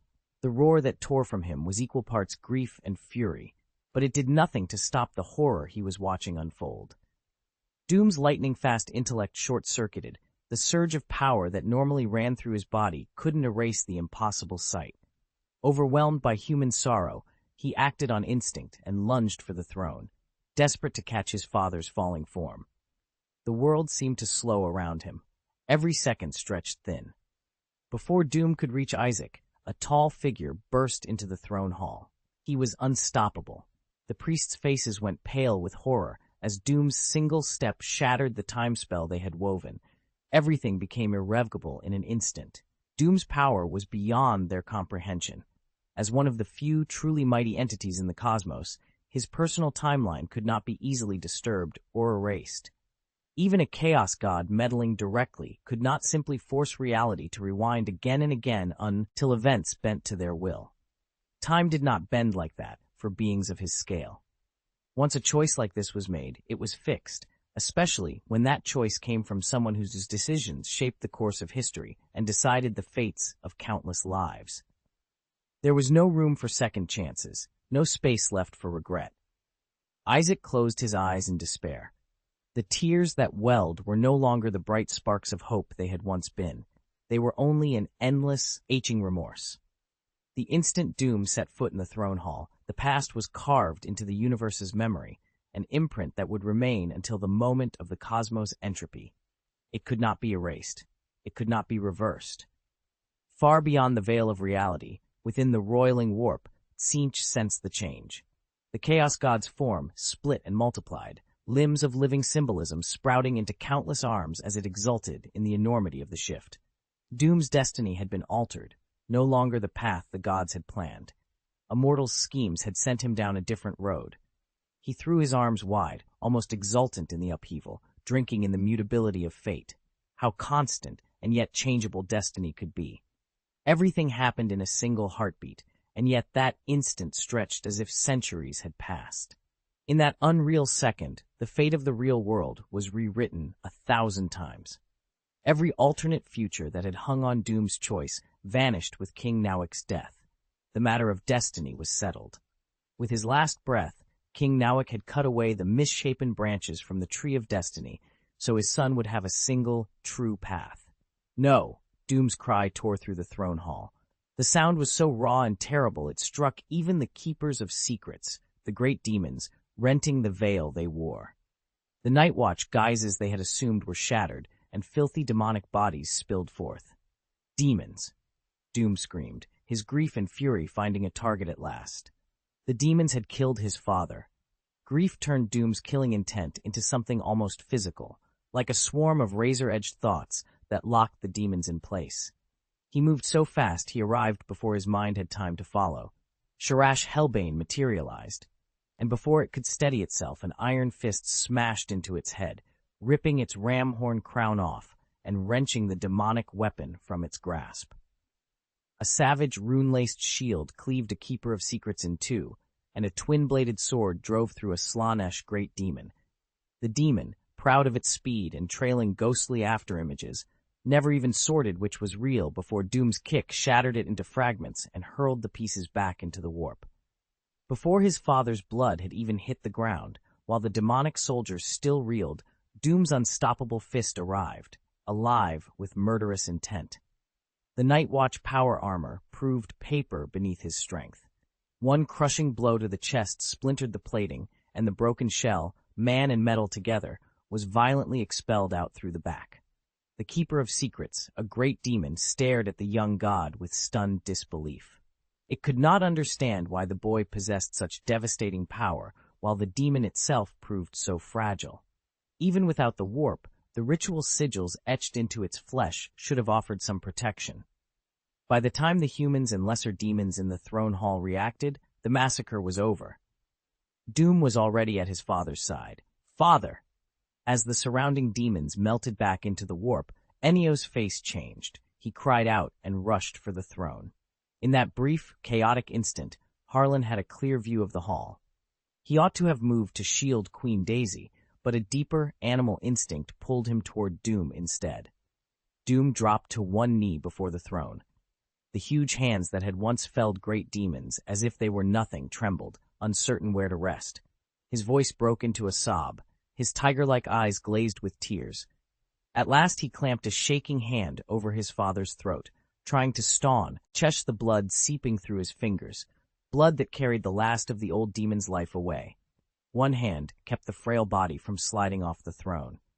When the inevitable came, King Nawick's muscles went slack, and a curious calm replaced the struggle.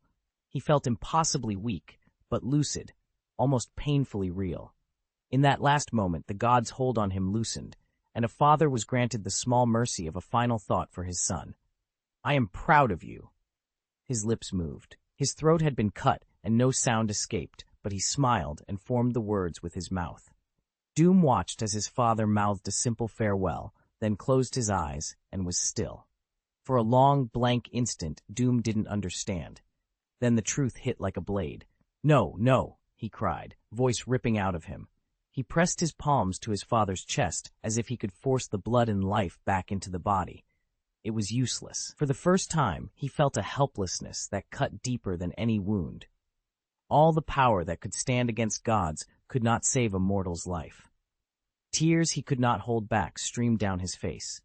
His father would never see him perform the great deeds he imagined, never see the people of Nur leave their homeland, never witness the 1,000-year dream he had carried. The loss settled over Doom like a winter he could not thaw.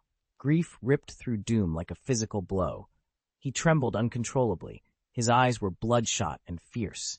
Thunder rolled across a suddenly clear sky, and jagged, blood-red lightning lanced from a rent in the air. His sorrow, so vast and raw, had torn the veil between reality and the warp and called a resonance up from the sea of souls. He scooped his father into his arms and found the body shockingly light.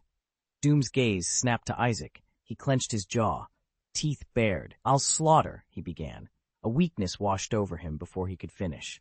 He looked down, and a cold shock of pain met his eyes. A dagger was buried in his waist. Turning, he saw his elder brother withdraw the arm that had driven the blade. The face was horribly familiar, at once elated and grieving. One side lit with an eerie, almost delighted excitement, the other contorted in shame and anguish. "Old Nawick! Oh, old Nawick!" Doom's voice broke on the name as the world tilted. Author's note. On the release. Having my book listed is a real milestone for me as a new author. After a long period of writing and learning, I've tripped into nearly every pitfall imaginable, but I made it through, and I couldn't have without the support I've received. Thank you to everyone who encouraged me during the free period, and especially to those friends who offered tips.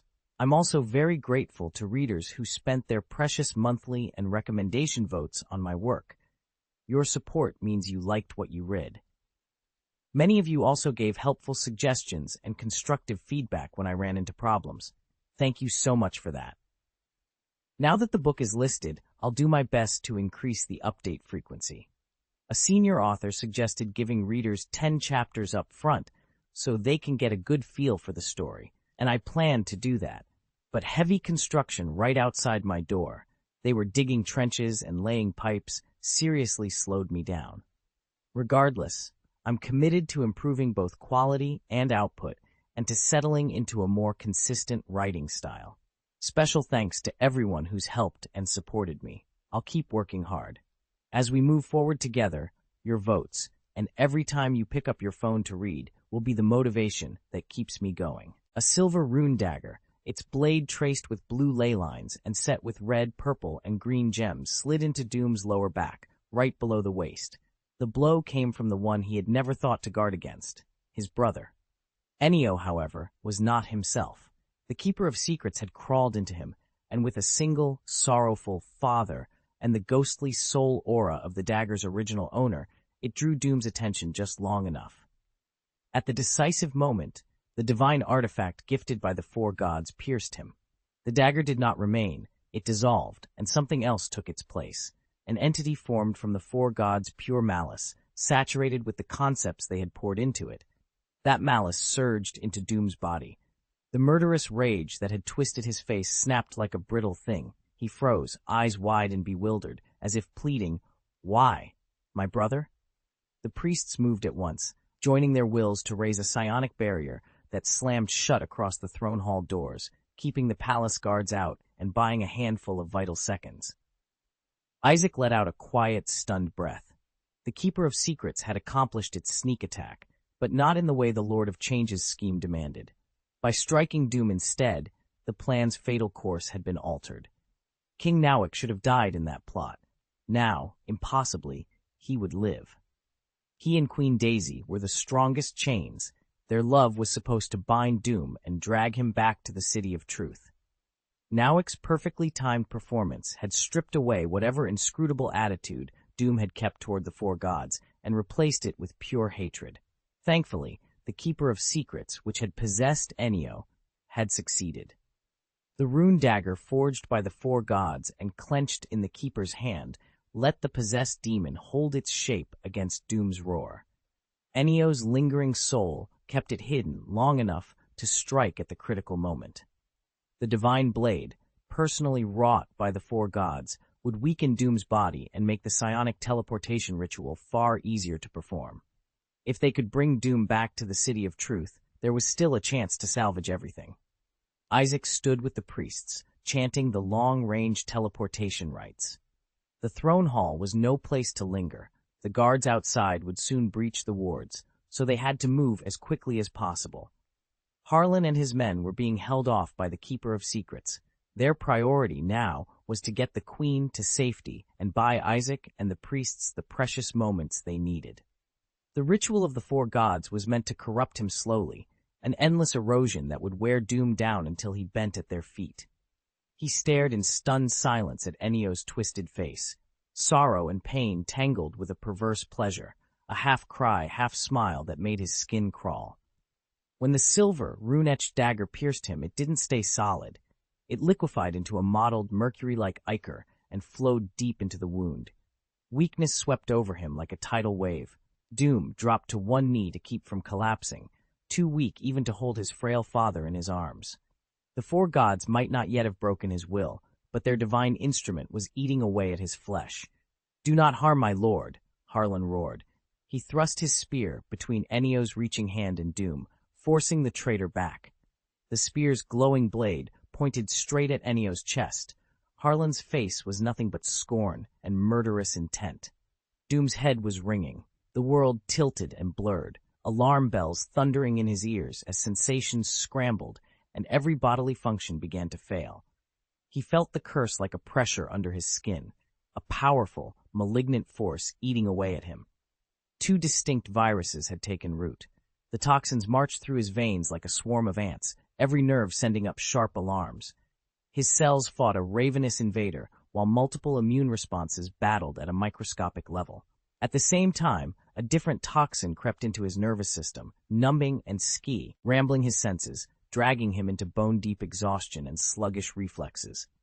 Doom gasped, trying to force the poison out, as both pathogens and defenses evolved, mutating, adapting, escalating.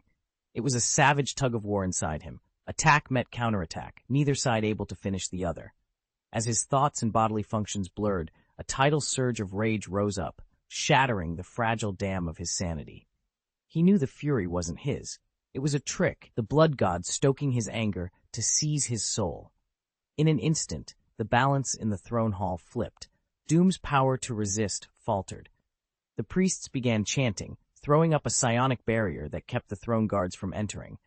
Before the psionic barrier snapped into place, only two people had followed Doom into the throne hall. Harlan's spear flashed out, meeting Ennio's corrupted arm.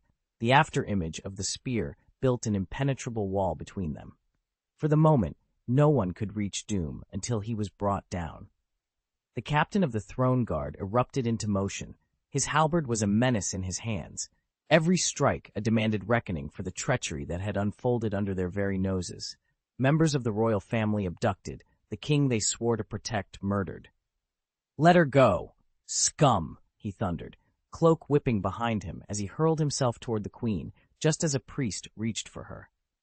Daisy stood rooted, stunned by grief. She didn't even see the priest come up from behind.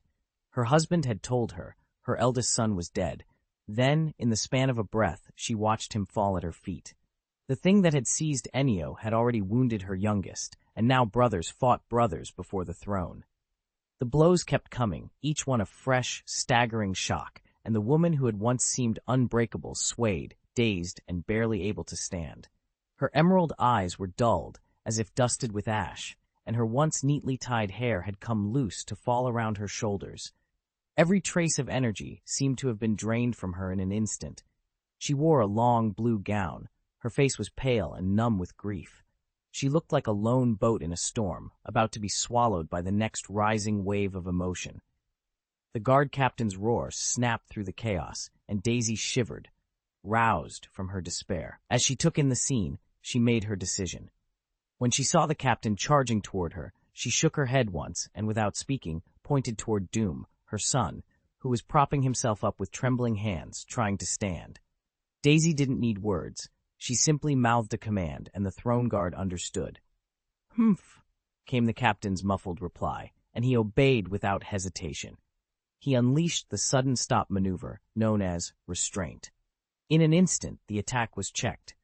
A spray of blood burst from the seams of his armor as he performed a razor-sharp 90-degree pivot mid-charge and swung his halberd to brace and support the stumbling champion swordsman. Harlan drove the shaft of his spear against Ennio's left arm, the blade at the tip glowing cold, and aimed unerringly at the man. "Imposter! Face me!" he shouted. The champion's strikes were blunt and lethal, no ornate flourishes, only speed and a deadly instinct. Each thrust found the great demon known as the Keeper of Secrets, driving into its vital points and denying it any opening to reach Doom. Inside Ennio, the demon felt a sudden, destabilizing disharmony that demanded every ounce of its concentration. The original occupant of that body, a sealed soul full of pain and sorrow, was clawing at the inner lock, trying to seize control back. Facing the white-armored warrior, the Keeper of Secrets felt an unfamiliar pressure. It should not have been vulnerable enough to be checked by a mere mortal, especially without the backing of a wizard's ritual, and the realization unsettled it. Its once-practiced moves began to show cracks. Flaws multiplied under Harlan's relentless thrusts, and the demon was forced to fall back again and again, slowly being pushed away from Doom. Harlan tried not to panic. The priest's ritual was nearly complete, and the combined psionic teleportation magic would soon sweep everything here away to the City of Truth. If that happened, the Four Gods' will would be carried out, and, above all, Doom would be taken. Still, Harlan was tense. He had been holding back the demon disguised as Ennio, Doom's brother, but he couldn't finish it in a straight fight. The ritual circle on the floor was becoming sharper and more certain by the second. Out of the corner of his eye, he watched Doom's skins shift colors as his body fought the toxins, watched him spit black blood, and felt a curse curl on his tongue. If he'd killed the priests earlier, they wouldn't be in this desperate position. Even as he berated himself, he understood. Doom couldn't have known his brother was a demon in disguise, or that the creature would land a strike that would change the course of the fight. "Go!" Harlan barked. At that exact moment, a thunderous roar came from behind them. The guard captain burst into the fray. With a ripping whoosh, he hurled his great halberd. It drove through a priest with brutal force and pinned him to the ground. The psionic barrier wavered, its stability compromised by the loss of personnel, and for a heartbeat, a gap opened. Isaac dared not break the spell. Abandoning it now would be worse. If the barrier fell, the Night Watch would swarm them. The guard captain didn't hesitate. He charged straight at the royal traitor, ready to lay down his life. Harlan seized the opening. With a long sweep of his spear, he drove Ennio back, then ducked and braced his back against the captain's, reaching for the traitor's belt buckle. "Shameful traitor! Taste our vengeance!" Harlan barked. The captain made no move to raise his personal force field. He let a longsword find him. As the blade struck, the traitor's eyes went wide with shock, and the captain's power armor roared into full output, servos clamping around Ennio. "Up!" Harlan heaved. The armor's motors whirred in concert with his effort. Together, they hauled Ennio over the threshold and threw him clear of the psionic circle. Throne guards waiting beyond the barrier seized the fallen traitor and dragged him away. Harlan took one last look toward Queen Daisy across the hall, then raised his hand to his chest in a salute, the highest respect. He vaulted through the gap and out of the psionic magic circle, then turned on the terrified, unwilling Isaac with a cold stare and raised his middle finger. "Screw you, wizard." Light roared up from the floor, crackling with psionic lightning, and everything in the throne hall dissolved. King Nawick's corpse, Queen Daisy, and all the traitors and priests were gone. Harlan slipped off his helmet and collapsed to the ground, breathing the air of the main defense territory. It had all happened so fast, less than 5 seconds, in which he'd been forced to make too many decisions and endure unbearable psychological pressure. Chapter 73, Virus and Curse King. Nawick's body had been taken away, Queen Daisy abducted, the first prince betrayed them, the second prince vanished, and Doom's condition was even worse. No one was left to take charge of the main defense territory. Fortunately, the throne guards had contained the news, so the upheaval in the throne hall hadn't spread and the common people's lives stayed outwardly stable. Still, the main defense territory had suffered a deep humiliation. If word got out, the proud populace would feel shamed and might gather retired veterans and dare to march on the city of truth. Harlan's face was set and grim.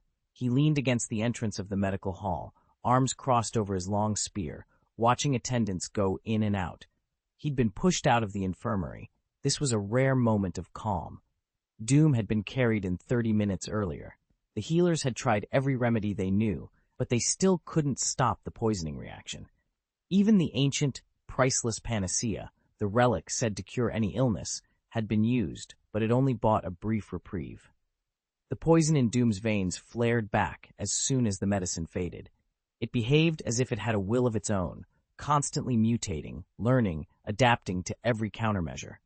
It settled into a grim stalemate with the surge of vitality that tried to fight it off. Any external treatment brought into that biological battleground was attacked and driven out, struck down both by Doom's immune response and by the toxin itself. Harlan watched in silence, his face hard. As the tug-of-war between immunity and poison dragged on, Doom's organs began to fail, one by one. His body, exhausted and depleted, was sliding toward death. The stakes pressed in on Harlan from every side. With the main defense territory bereft of a leader, the opportunists from the City of Truth would be waiting to pounce. They would use the captured King Nawick and Queen Daisy to sow chaos and seize power. The thought of that unfolding while Doom slipped away hammered at him. A cold fatigue rolled over Harlan. For the first time in a long while, the certainty he'd always carried, his duty as an invincible warrior to meet and defeat any enemy, felt uncertain. He had always known what he must do, fight. Now that clear path seemed blurred, and confusion crept into a heart that rarely allowed it. Harlan's concerns had grown far beyond the duties of a single warrior. How should the night watch posted outside be arranged? What future lay ahead for the main defense territory? He was still working through those problems when the air around him changed, and he looked up.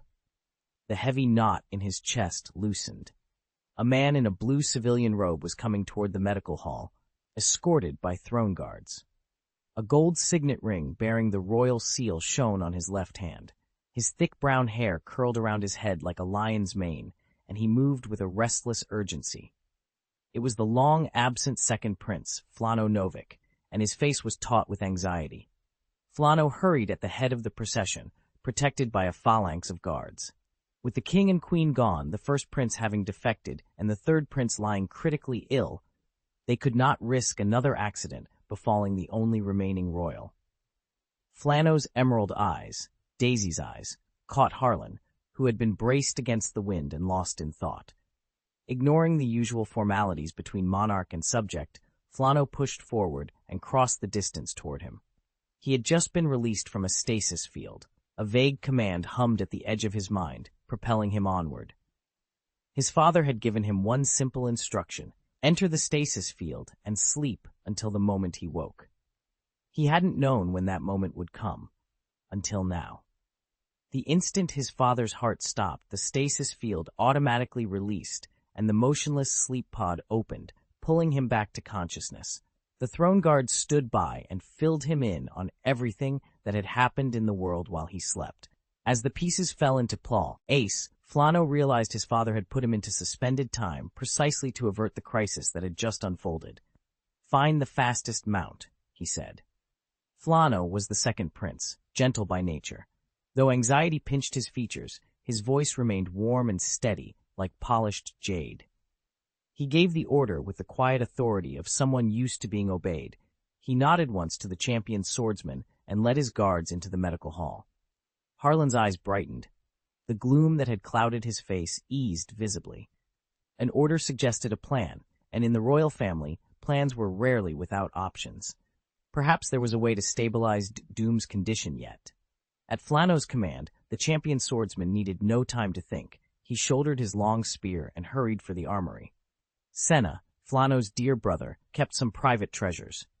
In his personal armory sat an anti-gravity motorcycle, a wild machine that could tear through the turbulent air below 100 meters at up to 5 times the speed of sound. Wearing full protective gear, Flano followed the medics into the infirmary. He understood why Harlan had remained at the doorway instead of coming closer. The entire medical hall had been sealed off to prevent any escape of the virus. The healers had thoroughly assessed just how dangerous the pathogen was to Doom and were taking every precaution to stop any leakage. Only Doom's extraordinary body could withstand it. An ordinary night watch infected would be dead instantly. The life-devouring virus consumed the victim's vitality, leaving nothing but a heap of inorganic ash. It had been engineered to prey on transcendent life, forcing the infected to endure the slow, unbearable horror of their life force being eaten away bit by bit until death. Flano stared at his brother on the adjacent beds, gasping and fighting fiercely against the poison inside him. Doom's majestic body convulsed. Veins writhed beneath his skin like snakes, and his complexion flickered between bluish-purple and a healthier tone. He kept retching a tar-like black ichor. The skin on his limbs split and oozed foul, tumor-like growths. Within his neural network, a purple phosphorescence pulsed, and runic curse symbols crawled across his flesh. Still, his blood-red eyes showed no pain, only burning hatred and defiance. "My brother," Flano's voice choked. He gripped Doom's huge hand with his own, trying to lend him whatever strength he could. "Sir, please be careful," the healer warned. He kept his voice low and steady. "The virus in Lord Doom's flesh and blood only spreads through open wounds. With your protective gear on, you're safe. But the toxins in his nervous system will paralyze whoever is affected, and we don't know whether those are transmissible. And then there's the curse." The royal psyker master, who had been summoned long ago and had worked on Doom for days, shook his head helplessly. "We're powerless," he said. This curse, it's not something psychic power can touch. It's weakened Lord Doom's body and will to the point where it's almost become a rule of reality, not just a malady. Doom, lying on the bed, seemed to have heard them. His arm twitched, and he brushed Flano's hand away. Flano clenched his fist. He could tell his brother was aware of everything, that his mind was clear, even as he endured pains no one could imagine. Doom did not give in to it. Not once did he even let out a groan. Healer. Flano's face had gone hard as iron, but his voice trembled. Prepare Sir Doom for long-distance transport. The healer, bound by duty, answered quickly and carefully. His body is already failing, Your Highness. Any shock from moving him could make his condition worse. Flano's emerald eyes never left the man. He asked the simple, crucial question with quiet intensity. Then, can you save him? The healer did not hesitate. We'll stabilize him as best we can. He barked orders and summoned attendants to fashion a coffin from shape-shifting gel, customized to cradle Doom without jarring him. When the makeshift bier was ready they eased Doom out of the medical hall. Outside, Harlan had brought his mount and waited. Champion swordsman. As the attendants lashed the coffin to the transport, Flano pulled Harlan aside. He motioned to the Psyker Master to raise a protective barrier, then reached into his robe and produced a small orb. He held it out to Harlan, a pale gray sphere with a jade-like luster, its surface tracery of intricate lines. It was seamless and oddly organic in its perfection, as if it had been grown, not made.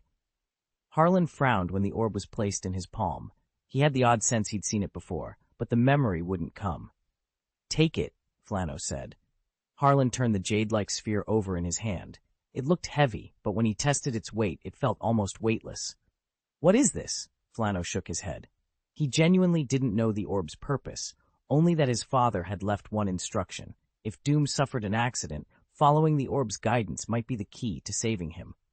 Follow it, Flano urged. Perhaps it will show you a way to save Doom. For sure? Harlan muttered, a flare of frustration and resignation in his voice. Even members of the royal family couldn't be certain. He glanced at the Psyker Master standing by. Remove the barrier, Flano ordered, voice tight with urgency. Go, quickly.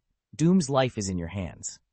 Harlan nodded solemnly. He slid the orb into his pocket, swung onto the motorcycle and started it. Summon the ministers, he called over his shoulder as he pulled away. As Harlan vanished down the road, Flano watched him go. His worried expression hardened into fierce determination. We need to open the ancient armory, he told the Psyker Master. When my brother returns, we will have our revenge. Chapter 74. Follow its guidance. Harlan streaked across the wasteland on his anti-gravity motorcycle, Doom's coffin lashed to the back as he left the heavily guarded main domain behind. The words still echoed in his head. Follow its guidance? He frowned and turned the jade orb over in his hand, searching for whatever clue Flano had hinted at. At first, there was nothing, just cool, patterned stone. Then Harlan remembered Flano's instruction. He tightened his grip and pressed, slowly increasing pressure. Hiss. When the force reached a threshold, the orb finally answered. The intricate etchings on its surface shifted into glowing golden filaments that lifted off and orbited the sphere like a miniature constellation. The orb seemed to take on a will of its own. It floated free, matching the speed of Harlan's bike as if tethered to him. The jade shell split and a silvery, mercury-like fluid oozed out. The liquid spread across the air before them, coalescing into a shimmering gray map with a single route marked in clean, deliberate lines. Harlan's eyes went sharp. He located himself on the map in an instant, slammed the throttle, and shot forward along the path. He didn't realize that the instant the orb activated, the gods in the warp, who had been watching the universe from afar, suddenly lost sight of Doom and him. They seemed to be swallowed whole, ripped out of the real universe as if no trace had ever existed. Is this really safe? Someone whispered.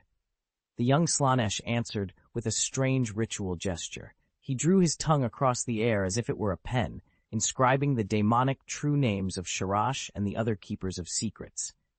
Doom had cast them back into the warp, stealing fragments of their essence and scrambling pieces of their true names. The markings the young god traced were a salvage, a desperate attempt to anchor what remained. He looked then to Khorne, his eternal opposite.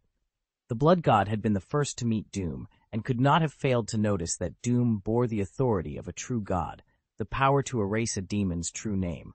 Yet Khorne said nothing. Perhaps Doom had not yet matured. Perhaps Khorne chose silence for some other reason. If Doom ever fully awakened that ability, he could wipe a demon's true name from existence and send it out of the timeline forever. At the far edge of that possibility lay something worse, a force that could, in some measure, threaten the gods themselves. For the Chaos Gods, how many demons perished rarely mattered. The Prince of Pleasure cared little for the tally, and the prospect of a challenge to godhood did not, in itself, stir the old rivalries. What unnerved them now was a different question. How had Doom slipped from their sight at all? How had he managed to vanish from the gods' gaze? That ancient artifact has obscured our sight. Tzeentch laughed outright. Nawick's mortal cunning had yielded the delightful surprise of change, and the trickster gods savored it. Doom had slipped from their view again. What new disruption would he bring when he returned? The thought of Doom's reappearance filled Tzeentch with eager anticipation. Nurgle chuckled softly at his side, in an unusually pleasant mood. He was unconcerned by Doom's absence. Inside Doom's body his children writhed and adapted, humans and microbes locked in endless struggle, mutating to endure. To Nurgle, that perpetual messy life was nothing but glorious. Khorne paid it even less mind. His gaze was fixed on a different scene in the warp, the bloodthirster cast out by Doom, and Skarbrand the traitor.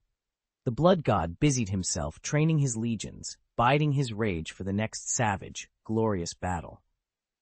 Slaanesh, the Prince of Pleasure, watched his divine peers absorbed in their domains and idly toyed with a fingernail. He spoke in a languid drawl, as if reminding them of something obvious. The Primarch you prize has already stood against the gods. He let the words hang for a moment, then exhaled a cloud of purple mist. It thickened and coalesced into the solemn Ns of the Emperor. Boring.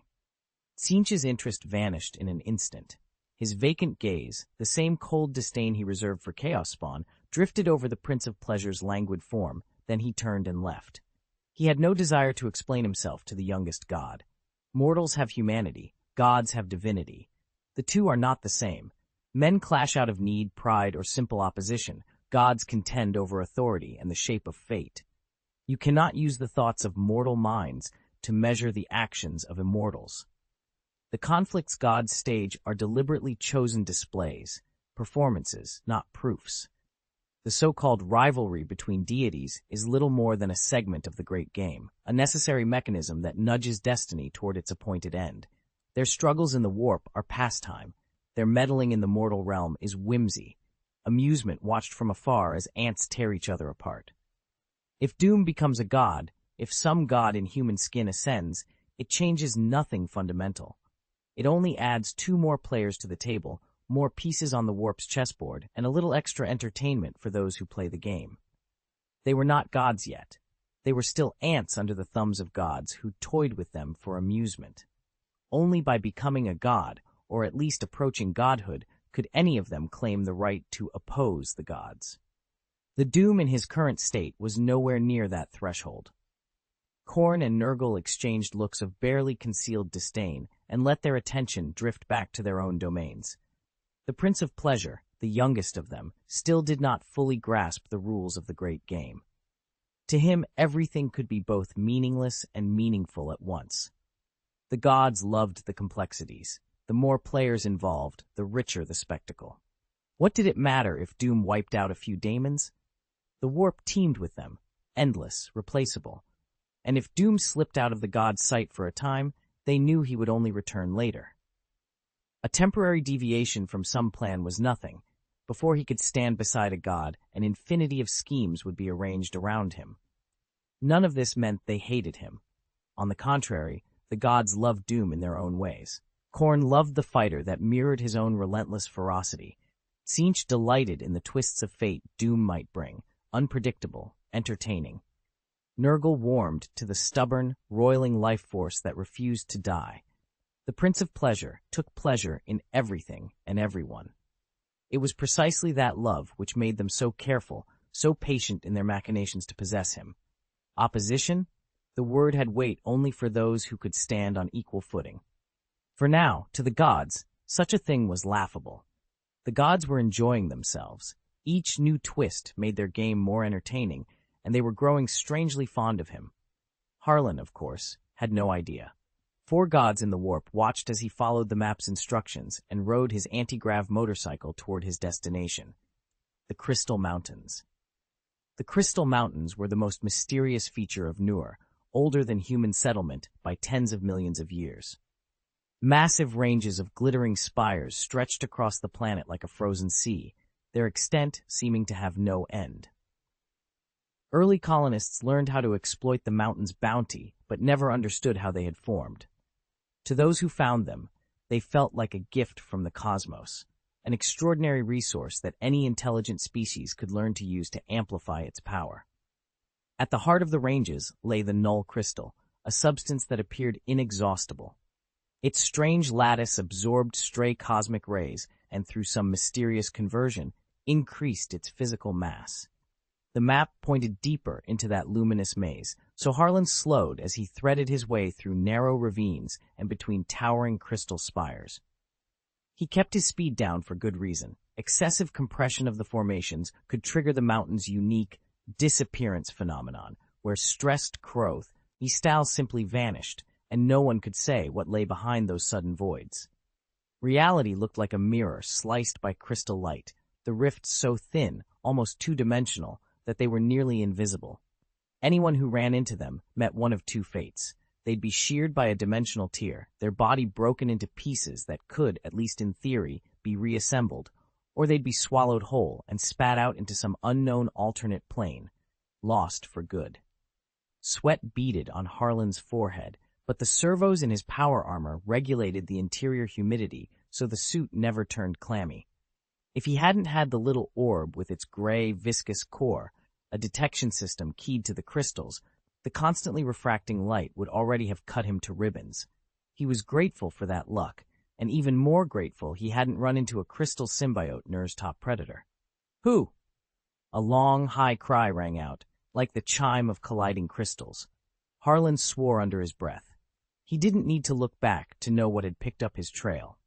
The sound belonged to the Crystal Hunter Hawk, the apex predator of the Crystal Mountains.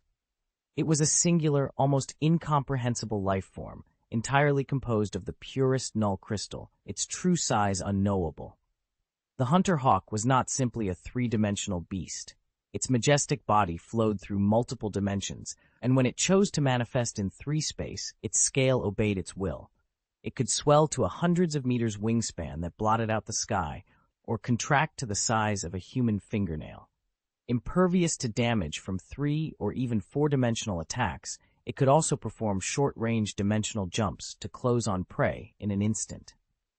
During the Golden Age, humans tried everything, even forbidden weapons, to eliminate this Nur-born terror. They failed. The Hawk endured on Nur, humanity accepted defeat, and because the creature never wandered beyond its hunting grounds, the two learned to coexist uneasily. Harlan did not look back. The orb's gray mercury kept sliding, a constant tracker of the Hunter Hawk's approach, swooping toward him with a silence that felt inevitable. The Hawk hunted through other, unfathomed dimensions. What appeared in 3 space was only a projection. The weapon in his hand was useless. All that remained was to abandon the vehicle. Harlan dropped altitude, kicked the bike into a roll, and at the last second hurled Doom clear of the seat. He abandoned the anti-grav motorcycle and dove for cover. No sooner had he left it than a pair of blue crystal talons stabbed through the bike as if through a mirage. In a blink, the motorcycle and the Hunter Hawk phased out of the 3-dimensional world together. Harlan watched them vanish and felt a flicker of pity for Senna before he hit the ground. He rolled to his feet, then tumbled again, dragging Doom's parent, gel-filled coffin behind him. The destination wasn't far, but the coffin's servos whined protest as he dragged it along. He'd never realized Doom's lanky bulk could be such a dead weight. He could only pull, not carry, and it slowed him to a crawl. A low, resonant sound cut the air. The Hunter Hawk reappeared, its crystalline plumage scattering prismatic light. It fixed its gaze on Harlan, or more precisely, on the form trapped inside the clear coffin. Harlan's face went ashen. He fumbled for his spear and snapped the energy blade to life, but a cold, internal despair tightened his chest, a helplessness he hadn't known before.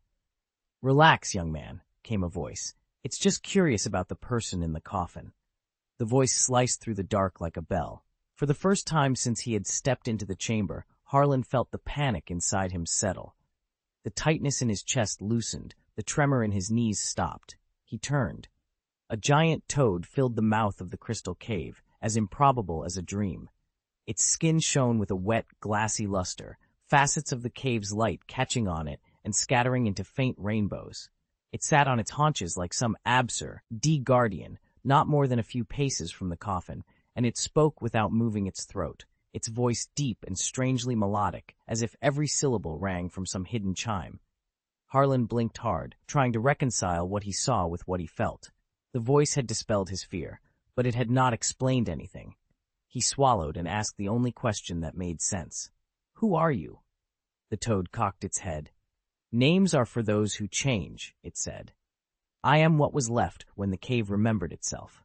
I am curious." Its eyes were bored and elderly at once. "It asked about the person in the coffin, so I came to see." Harlan's gaze dropped to the coffin. It lay at the center of the chamber, black as old wood and sealed with bands of metal etched in unfamiliar runes. Mist coiled at its base, thin and cold. Something about it made the hair along Harlan's forearms stand up. He could not tell whether the coffin belonged to the dead, or to something pretending to be dead, or whether it was a trap. "Brothers," he muttered under his breath, the words slipping out like a prayer.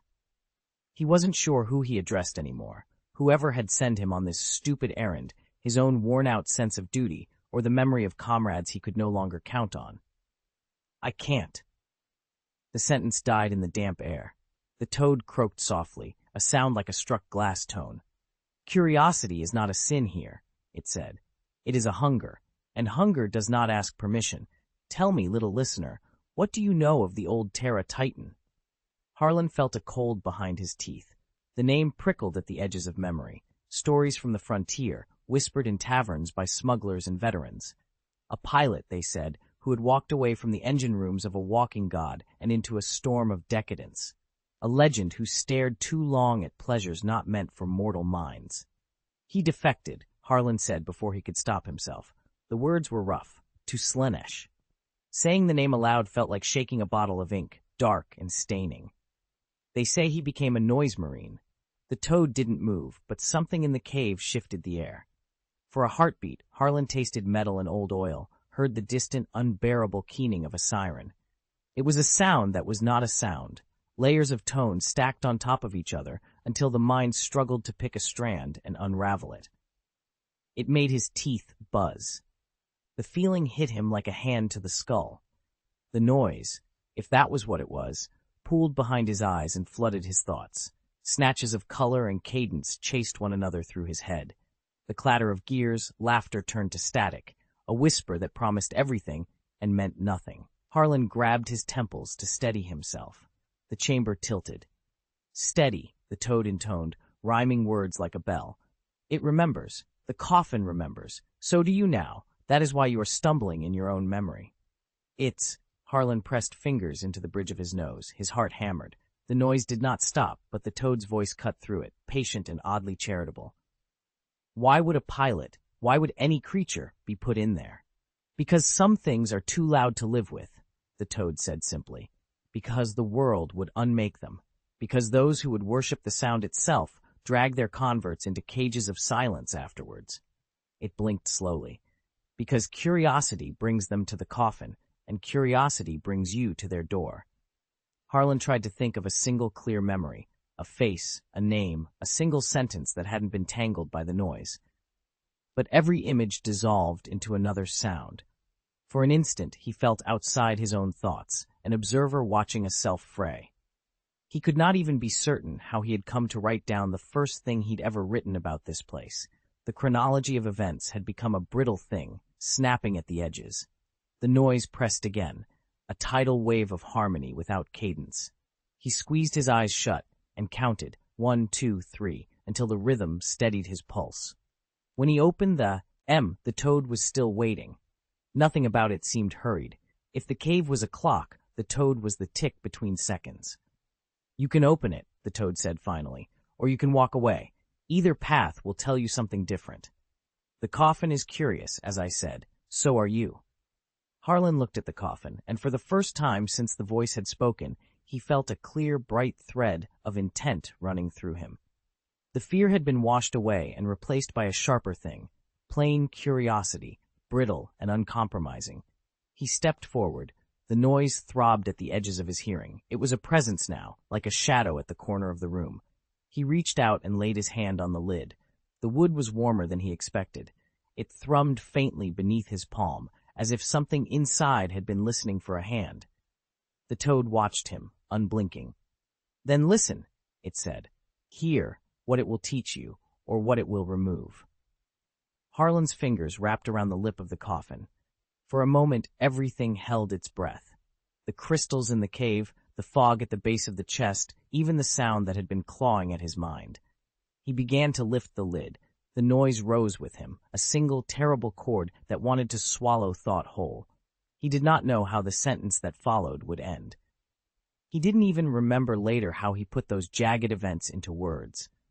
All he knew in that suspended instant was the pressure of the lid, the weight of a secret older than the stories, and the toad's untroubled croak behind him. Chapter 75. The Ancient Saint. A two-legged toad landed in front of Harlan with the force of a small meteor. It didn't look like an obvious intellectual, yet something about it gave off an uncanny depth and an air of ancient mystery. Its belly was fat and rounded. It wore a black robe embroidered with intricate gold patterns, and strange, luxurious gems hung from its neck. Though its shape was unmistakably that of a standing toad, its skin was sheened with fine, almost scale-like texture. "Come back. There's no harm in them," the toad intoned, then lifted a webbed hand to call the crystal hunter hawk down from the sky. The hawk obeyed instantly, landing with perfect balance on the toad's shoulder. It cocked its crystalline head, shook itself, and fixed its glittering eyes on Doom. Harlan felt a jolt of surprise. The hawk was clearly the toad's familiar. He tightened his grip on his weapon and demanded, "Who are you?" The toad did not answer him right away. Its heavy eyelids drooped lazily as they swept over Harlan, and when it finally spoke from its wide mouth, the human words were calm, almost gentle. "I can save him." With a languid motion of its hand, the jade orb floated back and settled into the toad's palm as if it had returned to its rightful owner. "Follow me." The creature turned and moved forward, and the crystals around it seemed to come alive, parting on their own to form a phosphorescent blue corridor. Harlan hauled Doom after him, keeping pace and watching every play of light and refraction along the cave walls. "You don't have to be so careful," the toad called back in a calm, even voice. "I mean you no harm. This place is safe." The voice was almost musical, and its reassurance worked deeper than the words themselves. Harlan felt the tight knot of his vigilance loosen. He relaxed the constant alertness that came with being a night watch, and step by step, he followed the toad farther into the crystal hollow. At the end of the passage, a roomy chamber opened up. A simple bed sat against one wall. Cabinets and shelves filled the rest of the space, crowded with strange, intricate objects. The most arresting thing in the room was a large yellow clay crucible bubbling beneath the crystal face, sending up faintly scented steam as whatever was inside simmered away. The pieces on the shelves were masterpieces, each in a different style, arts and crafts from disparate civilizations, collected together like trophies. A small bird, the crystal hunter hawk, fluttered up and settled on its perch, preening feathers that shimmered like cut glass. Harlan stepped forward. The questions were pressing. There was something utterly unfathomable about this toad. "Who are you?" he asked. A soft, almost paternal benevolence washed over the room, and Harlan found himself loosening his guard without meaning to. The toad-like figure reached up and took a long, carved pipe from a hook on the wall. He drew on it with a satisfied sigh, then let the smoke drift out as he spoke, a trace of melancholy in his voice. "The last of the ancient saints in the universe," he said. "Life Forger Primal." "Ancient saints?" Harlan shook his head. He had never even heard the name, and there were no records of such a people in the histories he knew. Still, the words had an odd effect, A quiet reverence swelled in him, making his heart beat faster. He pointed toward the gelatinous sarcophagus on the floor and, using a deferential honorific, asked, "Can you save him?" No one cared what species the ancient saint might be. Since Flano had requested their help, everyone's purpose here was the same: to treat Doom. Primal gave no long explanations. He only said, "Of course," and exhaled a slow cloud of smoke aimed at the cocoon. The gelatinous shell shivered and then liquefied, sliding away to expose Doom's body. Black blood welled and ran from him, dark and thick against the floor. "The gods of the warp are very fond of your master," Prima said. "They want to take him as their servant, force him to submit." She stepped onto the multicolored feathered rug and began taking items from the wall, bits of metal, glass, bone, objects Harlan had never noticed in the cave before. She dropped them one by one into a blackened crucible that sat in the center of the room. "I will never submit." Doom's voice was raw, each word rasped out like a blade. Hearing talk of gods, he summoned the last of his strength. His body moved as if answering a command. "I will slaughter them." The hatred in his tone was ancient and absolute myth, a will to fight to the death that rose from deep inside his battered body. "Excellent. Very spirited." Prima crowed, opening her wide mouth and spewing a thick, viscous saliva into the crucible.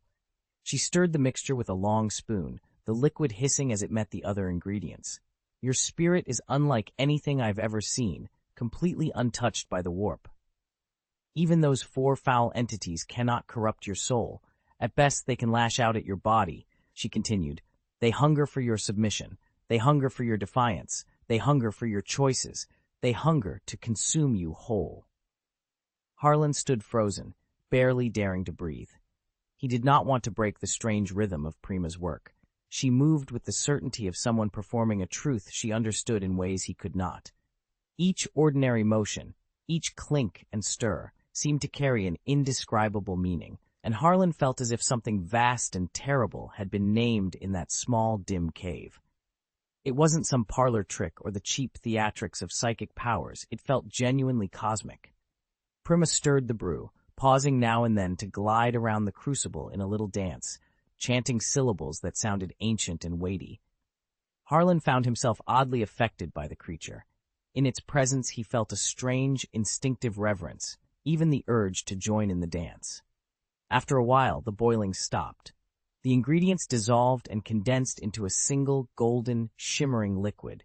A single sniff made Harlan feel as if every pore had opened. A warm, indescribable comfort spread through him from the inside out. Prima reached for a bowl. Not a bowl at all, but the translucent skull of some unknown creature, crystalline and somehow dignified. "Tastes good." The toad dipped a finger into the liquid and tasted. An eerie smile spread across its face. The two bulging eyes on top of its head narrowed while its mouth, impossibly wide, seemed to stretch back toward the rear of its skull. 60 million years, and my craftsmanship hasn't declined a bit. When Prima spoke, Doom, who lay on the ground, now conscious, and Harlan, who dared not make a sound, were both stunned. The toad had called itself an ancient saint. 60 million years? It sounded impossible, and yet Prima's voice left no room for doubt. They had no reason to doubt her. Everything in the room showed Prima had lived for an incredibly long time. "Primordial soup," someone muttered. The ancient saint held the glittering golden liquid and knelt beside Doom, studying the fallen giant. "A true cosmic miracle," it said softly. "It imitates the primordial essence that first gave rise to life, a grand concept." It added, almost wryly, "Quite fitting for saving you." With that, the saint's webbed, suction-cupped hand pried Doom's mouth open and tipped the primordial soup inside. The moment the liquid slid down his throat, Doom felt life surge through him, a warm, vibrant force racing from his stomach out into his limbs and bones. The mutating pathogens inside him were absorbed by the medicine, reverting to a calmer, original state. In turn, they fed and amplified the soup's restorative effect. Doom's breathing evened out, his pulse strengthened, and his body began to knit itself back together. "Is there any left?" someone asked. There was a little in the bowl. Prima looked at Harlan and offered, "Drink it. It will do you good." Harlan stepped forward without hesitation, scooped up the bowl, and swallowed the remainder in one gulp. He had been salivating for a long time, his body instinctively craving the golden, glowing liquid. After he drank it, he blacked out and collapsed. Inside him, under the cleansing of the primordial soup, his body began an extraordinary transformation. "Thank you," Doom said when he came to. He rose, dropped to one knee before Prima, and pressed a hand to his chest in the highest warrior's salute to this strange, unexpectedly helpful alien. "It's not over yet," Prima said with a grin. It stuck out a long, slimy tongue and ran it over Doom's chest. When the tongue retracted, it drew out a blue, curling curse force and a vivid red fury from his body. Coiling its tongue, Prima swallowed them in one gulp. Its body shivered, sparks spattered from the corners of its mouth, and it closed its eyes in obvious pleasure. "The taste of change, a fiery flavor. Truly good," Prima murmured. It studied Doom with keen interest, eyes roaming over him repeatedly, lingering on the mysterious runes etched into his chest. "Sit, son of King Nawick," it said. "You must have many questions." Prima clambered onto the low bed, wrapped itself in a luxurious blanket, picked up a pipe, and exhaled a satisfied plume of smoke, closing its eyes as if settling in for a long conversation. "You know my father? And thank you for saving me, but why did you save me?" Doom's voice came out half grateful, half suspicious. The thought that this ancient saint actually knew his father felt strange and disorienting. He thanked Prima, then asked the question that had been burning in his chest. Prima didn't seem to have acted on impulse. If anything, the saint had been waiting. Smoke curled from an old pipe as Prima extended 2 fingers through the haze and spoke slowly. "I have known every King Nowick. Before each of them takes the throne, they come to see me. There are 2 reasons I saved you. 6 months ago, Nowick came to me and made a bargain. If you were ever ambushed, I must bring you back." The saint nodded toward the small jade orb resting nearby. "He also left this with me, a trinket that can obscure the god's sight." Prima's gaze sharpened, a new light in the eyes that fixed on Doom. "The second reason is mine alone. I saved you because you carry the authority to challenge the gods."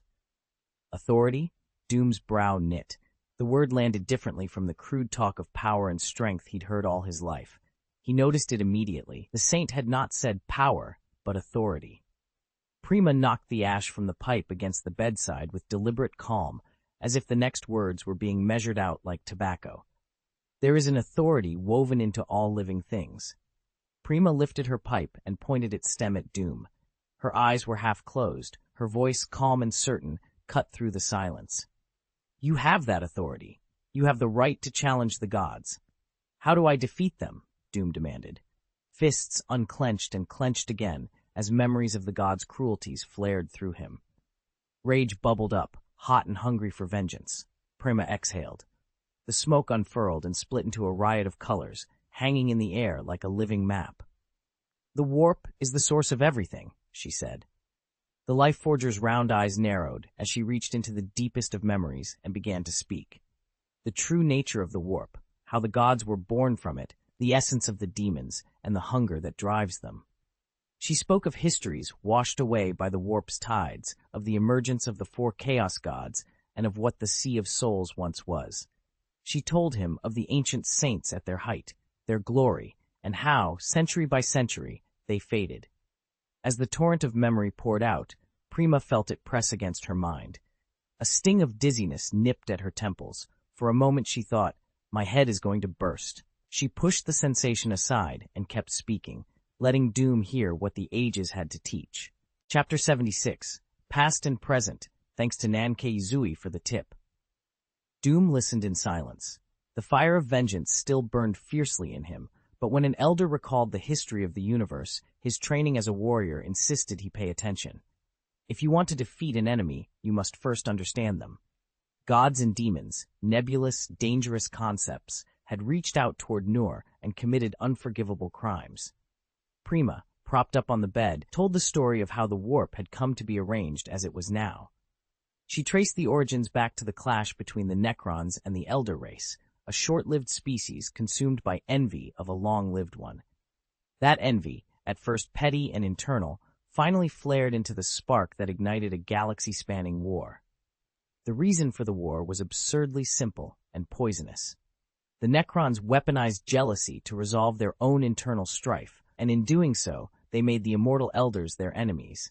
Full-scale war erupted between them. The elders, who channeled the power of the warp, became virtually unstoppable. Using the ultra-fast network known as the webway, they drove the Necrons back, until the metal legions were forced to withdraw to their homeworld. Doom heard it all, every cruel twist of motive and consequence. The tale only stoked his desire for retribution, but it also gave him the perspective his training demanded. Revenge without understanding was a blade that cut the hand that wielded it. The Necrons' defeat had once seemed inevitable, until they found the star gods, the rulers of the material universe. Deceived by those gods, the souls of an entire race were consumed, and what remained were the terrifying soulless machines, the Necrons. Under the star gods' guidance, they tore open the webway, and the undying hollow legions they had become swept aside the Eldar. That war lasted a very long time, Prima said.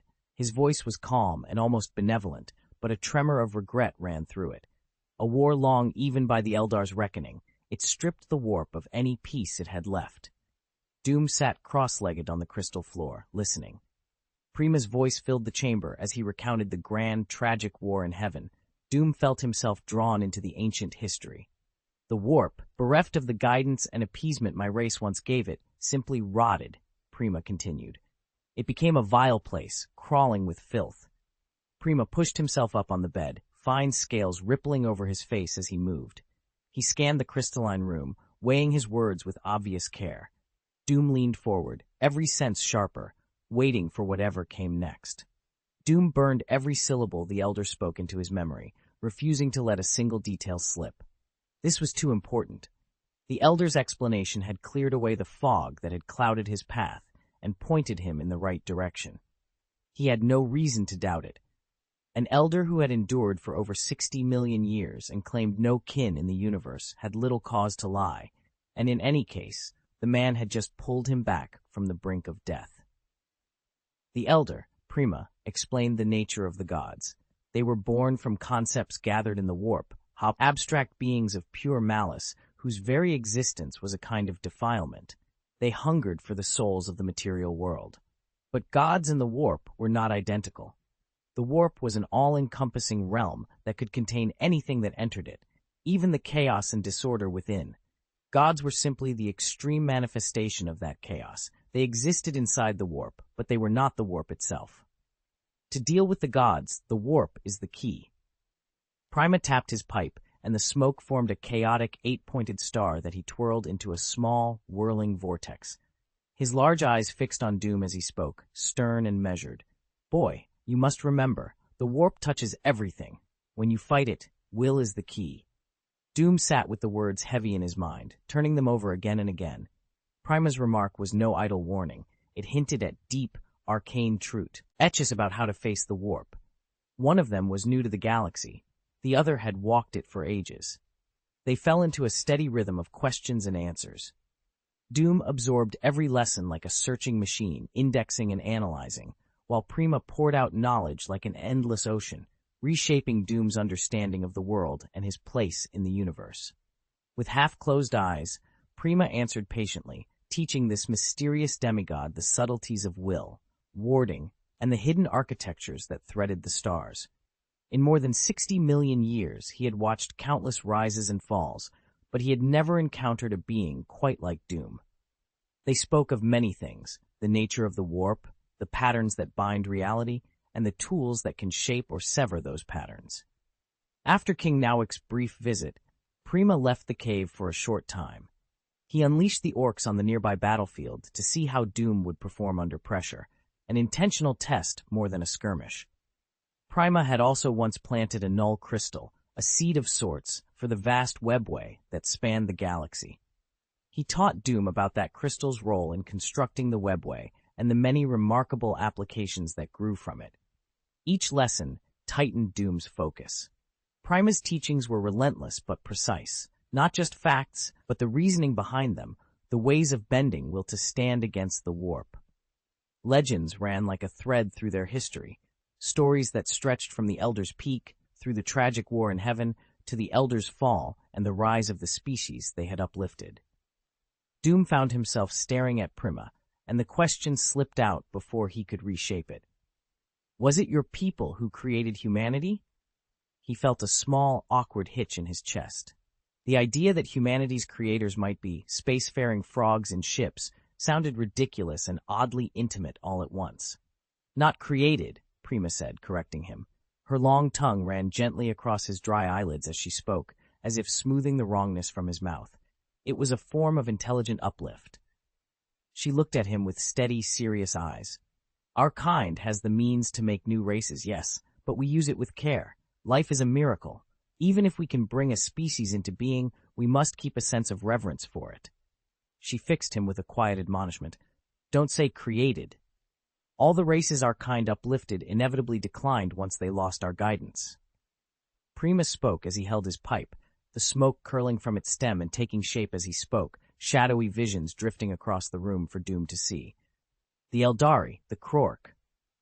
The Eldari had the most promise of becoming like us, he said, but they were undone by arrogance. They awakened a chaos god and collapsed from within.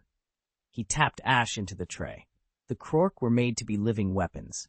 Their constant war, the very scale and nature of their violence, kept them from ever receiving the Elder's blessing. Other brief apparitions, other species and civilizations the Elder had shaped, wavered into being in the smoke and vanished a heartbeat later. The universe, he said, was as vast and fickle as those clouds. Countless races would rise, flourish, and then fall. Only humanity was unexpected. The smoke thinned and the room seemed to listen. We sowed wisdom on their world. We didn't single out a species. We gave every life form a chance. We don't know exactly when humanity first woke to that gift. The Elder had already perished by then. Prima's lips curved into an oddly soft smile. But humanity, without guidance, managed to carve its own way. There was another thought, something like even birthing a powerful being that he did not voice to Doom. The Elders gave out knowledge and guided whole species, but they never handed over fate itself. You had to find and understand that for yourself. Only then did true insight follow. Prima watched Doom with that thought in his eyes and murmured, almost to himself, "Well, there's another demigod vessel with limitless potential. Humanity really is a race favored by fate." He drew a long drag on his pipe. Its tobacco seemed to go on forever, and let out a rueful sigh at the stubborn, unpredictable streak of human destiny. This kind of people never ran short of heroes or leaders. "You said I have the right to challenge the gods?" Doom asked at last. After piecing together past and present and feeling the warp's presence, the question that had been pressing at his chest demanded an answer. He didn't even know what the right was, let alone how it worked. "Of course you do." Prima's eyes flicked to the mark on Doom's chest. "For the holder of that right, the warp will answer." "Can you be more specific?" Doom pressed. Prima's reply was deliberately vague, half hidden in implication. Even with Doom's sharp mind, the meaning didn't clarify itself. What exactly the right consisted of, or in what form the warp's response would come, remained inscrutable. "Can I defeat the gods?" Harlan asked. Prima took a long drag from his pipe, savoring the tobacco. He narrowed his eyes, then only shook his head. He didn't answer at once. Doom sat cross-legged on the ground nearby, fury burning behind his gaze, his iron fists grinding together. "It depends on you," he said. "On your choice." Prima finally spoke, adding quietly, "But I have every confidence in you. Of all the mighty beings who've dared to challenge the gods, you are one of a kind." Harlan snorted. "Depends on his heart? All I want is to flay them, disembowel them, and make them disappear." Humph. He'd been lying on the ground until then, groggy, trying to shake off a pleasant haze. He stretched, his joints cracked like snapped wood. A new, fierce fullness rushed through him, an endless tide of power. He felt unstoppable, able to best even several of his former selves. "My lord," he cried, springing to his feet. When Harlan saw Prima seated tranquilly, his face broke into a relieved smile. His pillar of strength was still there. "Thank you, Elder." He dropped to one knee and offered a warrior's salute, gratitude plain in his voice.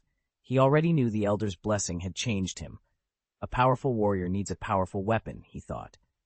Prima tapped the wall. The crystal surged and spat out an armament. He raised his hand and proclaimed, "Elder Divine Weapon." An ancient, unadorned long spear appeared. Its shaft looked like rough stone. The blade was long and broad, fashioned from an impossibly thin obsidian that threw back a deep black sheen. 2 chords of mysterious archaic script were carved along each side of the blade, flowing like living light across its length. The sight of the spear drew the gazes of both Doom and Harlan. As warriors, they could both sense the weapon's extraordinary nature. The Lifeforger took it with both hands. His normally gentle voice shifted, taking on the cadence of a war song, as if he were singing a glorious history. He pressed his lips lightly to the shaft. Dark radiance. It once wounded a star god. Prima raised both hands to hide the nostalgia in his eyes, then tossed the spear to Harlan. The weapon felt awkward in Harlan's grip. It was almost too small for him. Just as Harlan was about to politely refuse, dark radiance shifted in his hand. The blade altered its size, length, and even its weight as if sensing its bearer. A thrill ran through him. He felt the artifact's power settle into place. He laughed and swung it experimentally a few times. The weapon answered perfectly. In that instant, he knew it had attuned itself, becoming exactly what he needed. He dropped to one knee, about to offer thanks, but Prima stopped him with a raised hand. The old man's smile was unreadable. "Keep your gratitude," he said. "There are other gifts to come." The artifact glittered temptingly in Harlan's grip. Doom, nearby, rubbed his hands together and watched the exchange with thinly veiled eagerness. "You will find your own weapon," Prima continued to him. "It will suit you better than any borrowed arm, and it will be worthy of you." Doom felt no regret, only a burning impatience. He wanted to return quickly, to strike back at the gods who had wronged him. Prima's voice grew stern, carrying over the small crowd. "Remember, the warp is the key. Consciousness determines victory. The warp responds to those who wield authority." Chapter 77. Revenge. Doom and Harlan left in a hurry. The Crystal Hunter Hawk plucked the bike from the warp and vanished after them. Prima watched the 2 distant silhouettes go, then slipped back into the cave and drew from a niche an ancient faceted mirror. The mirror's surface rippled as Prima focused on it, and through that crystalline glass the pair's movements were laid bare. "Oh gods," Prima muttered. "Playing with fire. What else could it bring but burns? That outsider may be your doom, you filthy things." The Old Ones had been the first intelligent beings to walk the universe, the first to pierce and use the warp. They had known, long before anyone else, of the malignant intelligence that dwelled in those roiling depths, and for as long as they could, they had labored to soothe and bind the warp's turbulent tides. But their race had been broken, scattered, and destroyed. Prima had retreated to a self-made exile inside a crystalline dimension, and had spent an age believing the cosmos irredeemable, destined to be twisted into a plaything of the chaos gods. Even that golden shining human, bright arrogant, was, in Prima's view, likely to fail. It had been 6 months since King Nawick had come seeking the Old One. He spoke of a strange, small being that had fallen from the sky onto Nur. Against its own better judgment, and at considerable risk, Prima had answered him. The Old One had set an orc, Guya, against the newcomer to test him, to see whether this doom was a threat, a weapon, or merely another spark to be smothered.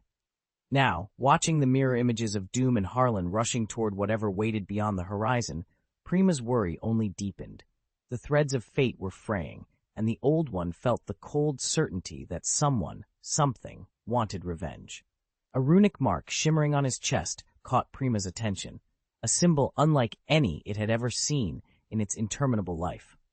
Prima immediately concluded that Doom was not native to this universe, but an extra-dimensional, overwhelmingly powerful entity. Emotions that had lain dormant for millions of years stirred inside the ancient being. Ecstasy trembled through it. Hope, long dead, flickered back to life. The Old One's ruin had been the work of the Chaos Gods. The last of their kind had been throttled by Slaanesh itself. Prima still carried that hatred, and now it saw a chance for vengeance. It healed Doom without reservation and bestowed ancient artifacts to bolster him, a calculated investment in revenge. Then it sealed the crystal channel and retreated into a rift in the infinite dimension, watching Doom's fate from afar. Doom swung onto his anti-gravity motorcycle and pushed it to the limit, arriving before Harlan could. In 2 hours, he was back inside the main defense territory. He moved straight for the throne hall to lay out the plan for the revenge expedition with his brother Harlan. I disagree. Doom heard the sharp refusal before he reached the throne hall. An argument was already underway inside. I will not agree to open the old world armory. Those weapons will destroy us, one voice snapped. The City of Truth has obtained a dangerous force. A rash expedition would be foolish. We should negotiate and buy time, another replied.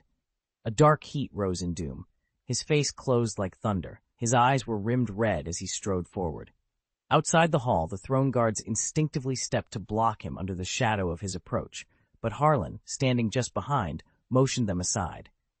Go and fetch the forging master, Doom murmured to a guard as he passed. He pushed the doors open. The sharp voice inside abruptly cut off, as if choked by an invisible hand. A heavy silence fell over the chamber. Many civil officials lowered their heads. Hands slipped into their robes to hide their guilt in the dimness. Only Flano stood smiling, amusement written across his face at the minister's ignorance. With enemies gathering at the borders and the king already fallen, those with corrupt hearts were beginning to move. Doom gave a single no, D to his brother standing by the throne, then let his cold gaze sweep over the gathered ministers. The weight of it made them instinctively bow their heads. How dare they be so shameless? Only hours ago, King Nowick had bled out in this very hall. He had spent his last preparations strengthening the main defense territory so it could stand against the Chaos God's minions. And now, before his bones had even cooled, a handful of ministers, men who had lived under his protection, were already whispering about negotiating with the very forces that murdered their monarch. The king's lingering authority had not even faded, and they dared to show such disrespect? Who? Doom asked softly. He already knew. His memory kept every name clear as a ledger. I think, a robed minister began. Then Doom struck. The man's sentence choked off mid-word. In a blink, his head spun free and flew across the chamber, blood splattering across the blue glass of the hall. Doom caught the severed head as casually as one would catch a fallen glove, brushed the hair back at the nape, and exposed a vivid, miniature 8-pointed star carved into the skin, bright red and fierce. The mark was unmistakable. The corruption of chaos had begun to spread. The ordinary folk of the main defense territory did not possess the stubborn resistance of the Night Watch. Doom climbed the throne steps, holding the still terrified head in one hand and lifting it so everyone could see the dark sigil branded on its brow. "Do you recognize this mark?" he demanded. His eyes swept the throne hall, taking in the faces of the ministers. One by one, they shook their heads. None claimed to have seen it before. "A symbol of blasphemy," Doom said. Voice low and cold. The mark of a chaos god. At the name his hatred flared. He knew how dangerous even the knowledge of chaos could be, how that corruption spread, infecting minds and souls. The people of Nur must be warned. Chaos would be among their enemies in the days to come. "There will be no negotiations," he growled. His words were hard as stone. "Here, there will be only a struggle to the death, an unending hatred." His voice rolled through the hall, and the ministers trembled. Flano, unmoving in his support, seized his brother's arm and shouted, "Revenge!" The guards at the throne struck their rifle butts against the floor. The long-suppressed roar that rose from them was all fury and vengeance. Doom had reached a decision. He would no longer rely on politics. If opinion had to be unified quickly and the Chaos stronghold on Nur wiped out, so be it. He wanted them uprooted utterly. "My lord, you summoned me," the forging master asked as he entered. He wore a black forger's robe, and several mechanical appendages clanked behind him. 2 apprentices followed, shouldering a large wooden crate. "Forging master," Doom acknowledged with a curt nod, then turned to the man whose reputation for calculations and weapons forging preceded him. "What weapon in the old world armory can destroy Nur completely, leave not a single trace?" The question detonated in the throne hall like a bomb. For a long, stunned second, the wordless silence felt heavier than any shout. Faces went pale, stomachs tightened, some officers swayed as though seasick. The throne guards, the court ministers, even Flano Novik stared at Doom as if seeing him for the first time. Questions crowded their minds. Why would the warlord order the destruction of Nur, the world that had sheltered humankind for tens of thousands of years? And without the means to escape into deep space, leveling Nur would mean the extinction of everything living there. They all looked at Doom, waiting for him to explain. Doom stared down at the forging master, waiting for the professional's verdict. The master's nerve-linked mechanical appendages trembled in tune with his anxious brainwaves. He raised a shaking hand to wipe the cold sweat from his brow. Duty and training steadied his voice, and with visible effort he spoke 4 words, unsalvageable elegy. Nur will suffer, he added, but it will be absolutely clean. The name itself cut like a warning, unsalvageable elegy, a painful, irreversible verdict. Doom felt a bitter weight settle in his chest at the pronunciation. The forging master had been blunt because he had to be. Within the iron coffin of the device lay a miniature black hole. Once its safety systems were released, the singularity would expand. Its gravity would tear Nur apart piece by piece and then swallow everything, leaving no trace. In the throne hall, the forging master's gaze flicked to Doom. All around them people waited, eyes heavy with dread and expectancy. No one would consent to unleashing a black hole without a full explanation, not even if it meant risking their own lives. Doom raised his head, the charged silence pressing in, and called out, "Everyone!" The single word hung in the air as every pair of eyes turned toward him, demanding the answer only he could give. "We have no retreat." Doom's voice was rough with sorrow. He did not want to destroy Nur, but he had to consider the worst. If Nur falls outside the control of the main defense territory, if it is no longer protected by the Night Watch and slips out of human authority, then what meaning does its existence have? "The situation is far worse than you think," someone replied. "Our enemies are not merely men, they are something supernatural." When Doom finished speaking, he fell silent and waited for answers. The men and women gathered in the throne hall were the realm's most powerful leaders. They all heard the grief behind the warlord's words and understood the weight of the choice before them. They murmured among themselves, some staring into the distance, others whispering urgent counsel. Agreed, agreed, agreed. One by one, the voices joined. At last, the room reached a unanimous decision. Should the Night Watch fail, Nur would no longer be allowed to survive outside human hands. Better it die than become something beyond their control. Let it go down with those who remained, they decided grimly. With that consensus, the council dispersed. The Night Watch stood at the front, poised for battle, but the city's affairs still needed to be handled. Arrangements to be made, defenses tightened, and the terrible order they had just given to be set in motion. "My lord." The forging master did not let him go. As Doom turned to leave, the old man called after him, holding out a wooden box. "A gift from King Newick," he said. Doom glanced down. The box lay open on the floor. Inside rested a heavy war hammer. It had a long shaft wrapped in leather to prevent slipping and a perfectly square head. "Commissioned by King Newick," the forging master continued, pride in his voice. "Masterwork, more than sturdy enough for you." He lifted the hammer so Doom could see. "The handles forged from a high-density alloy won't buckle under your strength. The head carries a disintegration field. Anything it strikes is annihilated." Doom took it in his hands and tested the balance. It felt substantial, but lighter than he'd expected. He nodded once. "Thank you." His single, clipped reply revealed nothing of how he felt about his father's gesture, and it was precisely the restrained response the forging master had anticipated. Slinging the hammer across his back, Doom turned and left. The front lines waited. He had to rally the Night Watch and meet the Chaos God's minions in a fight to the death. Chapter 78. Raise Blades Against Gods. Doom and Harlan worked without pause, finishing arrangements across the main defense territory before racing to the Night Watch encampment to muster their forces. Each passing minute let chaos grow stronger. There was no time to waste. To speed the mobilization, they sent for Elton Senna, who had just returned to the main city. "Where did you get that?" Senna demanded as soon as he arrived, staring at Harlan's new weapon. Harlan grinned and held it up.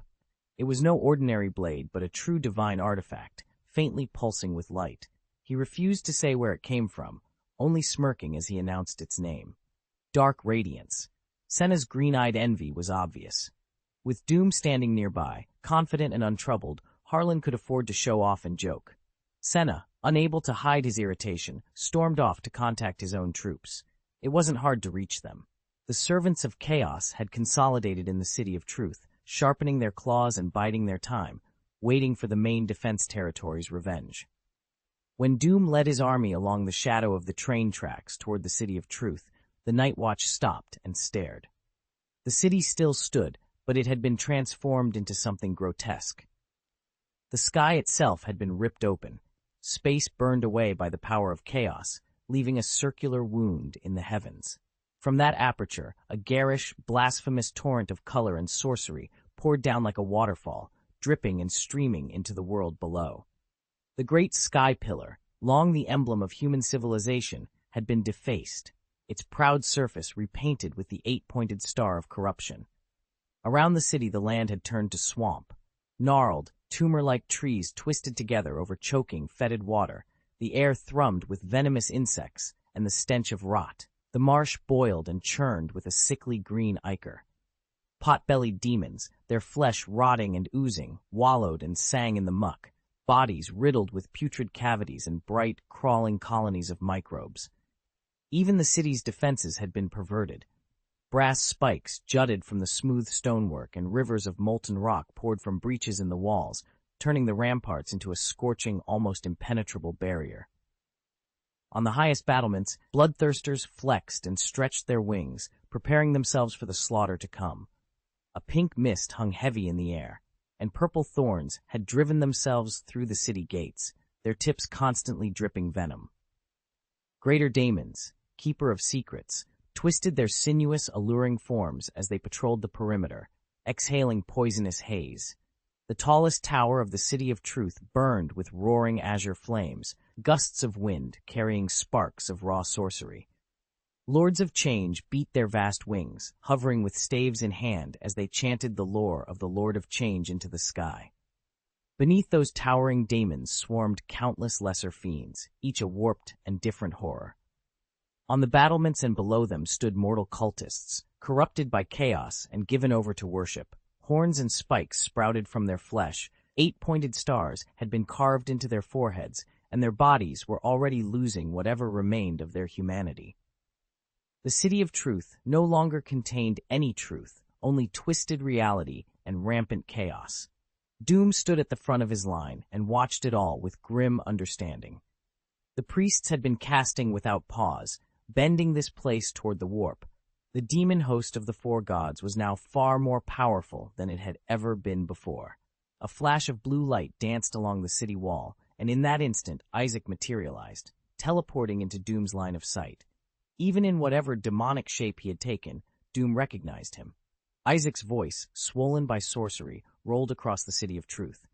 "Welcome, Warlord. Welcome, Night Watch. Do you like what I've prepared for you? The armies of the gods await you. Ha ha ha!" His laughter cut like a blade. He was gone, completely given over to the Lord of Change. After returning to the City of Truth, he had hunted through ancient tomes and found the Forbidden Pact. The gods had answered. All that remained was a show of worship and absolute devotion. Isaac set the pact ablaze with a conjured flame, and with it he burned the last scrap of himself. He sacrificed the entire city, invoking blasphemous chaos rites to barter the City of Truth for a devastating army from the gods. Now the City of Truth was a true chaos demon realm. Isaac's goal was simple and monstrous: destroy the Night Watch, capture Doom, and offer him to the gods, then ascend as a daemon prince, an immortal power. Doom drew a breath and let out a roar like thunder. "Where is Daisy?" The howls and jeers died on the wind.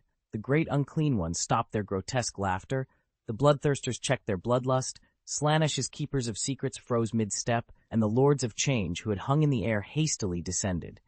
Smaller daemons shriveled and fell apart under the force of that single sound. Even the Chaos cultists trembled. Raw Primarch power was a thing of terror. The demons felt it, the rage in the roar, and the hint of the nightmare they feared most, the erasure of their true names. A voice slithered back, sing-song and cruel.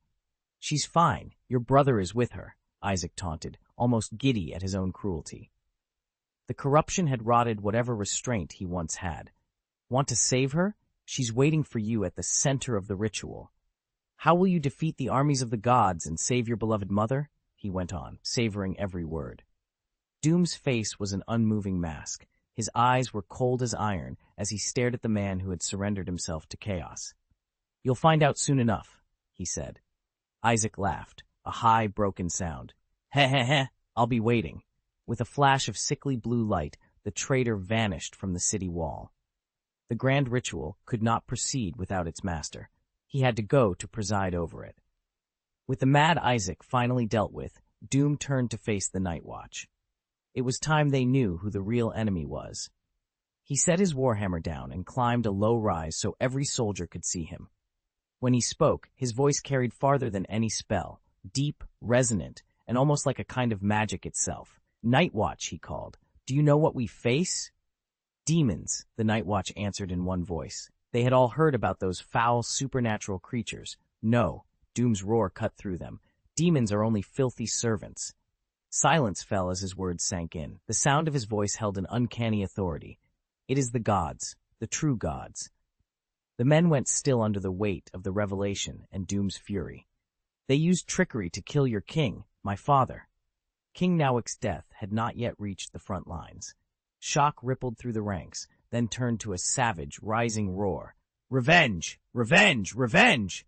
The Night Watch thundered, their cry so fierce that even the demons around them trembled.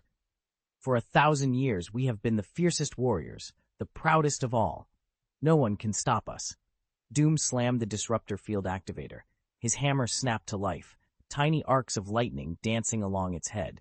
He lifted it high, every inch of him the image of a Primarch in full glory, and stood before the ranks. The Night Watch dropped to one knee with a clang, metal and armor echoing as they awaited his words. "Now," Doom thundered, "I will grant you a reward the likes of which has never been seen." He unleashed the challenge like a war cry, his voice rolling over the assembled warriors. "Raise your blades against the gods! Challenge the gods!" he demanded. "Do you accept? Do you accept?" The words hung in the charged silence, and came back to him multiplied as the Night Watch answered in a single, fierce voice. "We accept your reward," they shouted, kneeling but holding their heads high, pride blazing brighter than any fear. "Brothers, ignite your blades." Harlan's eyes shone, with tears. He raised dark radiance above his head and let out a hoarse, exultant roar. "Let the gods feel our edge. Let all evil fall to its knees and beg for mercy. Let the gods taste our sharpness." The cry rolled through the ranks, a thunder of steel and resolve. "Let evil kneel and beg for mercy before us." The Night Watch answered the cry as one. Excitement ran through their ranks. Weapons flared and armor chimed as they rose, backs ramrod straight, staring down the demon horde. Here were warriors who would not bow, who raised their blades even against the gods themselves. For a long moment, the demon army of the four gods fell silent under that stubborn defiance. Willpower wins the fight. Let these rotten things learn how strong our resolve is. We are Nur's blades. We will cut down every foe. We are Nur's bulwark. Victory is ours. Their voices merged into a single iron will. Beneath the warp-transformed city of truth, their killing intent and fury seemed to sear at the demons' souls. The Night Watch tightened their grips, battle lust simmering, teeth set for the order that would send them charging to grind the enemy into dust. "Warlord, per your orders, the Titan train has arrived." A low tremor ran through the ground as the comms crackled to life. High above the Night Watch, the Titan train thundered down the rails, bearing straight for the city of truth at full speed. "Thank you, my deepest respect," Doom called, pressing a hand to his chest as he saluted the Forge Masters at the controls. They guided the colossal train without hesitation. "For Nur, may you triumph." Chapter 79. Tear down their defenses. Before he launched the attack, Doom worked out every detail. He timed the departure of the Titan train from the main defense territory, arranged for orbital acceleration to boost its speed, and aimed it straight for the City of Truth's shield. The Titan train, streaking like a high-velocity projectile, slammed into the city's defenses. The outermost layer was a void shield designed to catch anything moving too fast. Objects that exceeded its threshold were supposed to be shunted into the warp. Doom's acceleration hadn't been enough to trigger that mechanism. Behind it sat the second layer, a psionic barrier, woven and maintained by the robed priests on the wall, who guided their spells in unison. That shield was monstrously tough. Raw kinetic force alone would not break it. When the train hit, the impact derailed the last 10 carriages. Their residual momentum hurled them forward into the psionic field with a series of thunderous crashes. For a moment, the wall of sound and metal was spectacular, booming collisions, sparks, and twisted iron, but the effect on the psionic shield was only superficial. The barrier shivered and threw off ripples. It did not give way. On the battlements, the priests exhaled in unison, relief washing over their faces. The Titan train looked imposing, but its blows were little more than kinetic force, and that force could not disrupt what was happening inside the city. The ritual had reached a critical juncture. It could not tolerate even the slightest interference. If it completed, the city of truth would be warped, and an endless army of demons would pour through into reality, laying waste to the Night Watch.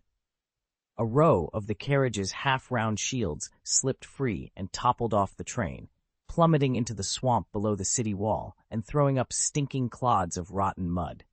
The cultists gathered below screamed and cursed, their faces contorted into grotesque, exaggerated smiles as they mocked the Titan train's impotence. Chaos had their minds. They wore their frenzied emotions on their sleeves. Then the mechanical locks on the fallen carriages clicked open on their own. A thick, black, viscous liquid oozed out and quickly spread across the swamp's surface. The cultists caught the scent and went suddenly quiet, then erupted into terrified cries. "GS!" they howled. During the age of space colonization, human pioneers had used the catch-all name GS for any flammable chemical fuel. The word still carried one meaning above all: danger. Hidden ghosts in the shadows fired incendiary rounds from their sniper rifles, the shots striking the Jayas that flowed through the swamp. Boom! Explosive flames roared up into the air, turning half the sky crimson. Great unclean ones and demons writhed in the blaze, while venomous insects and ants screamed as the inferno consumed them.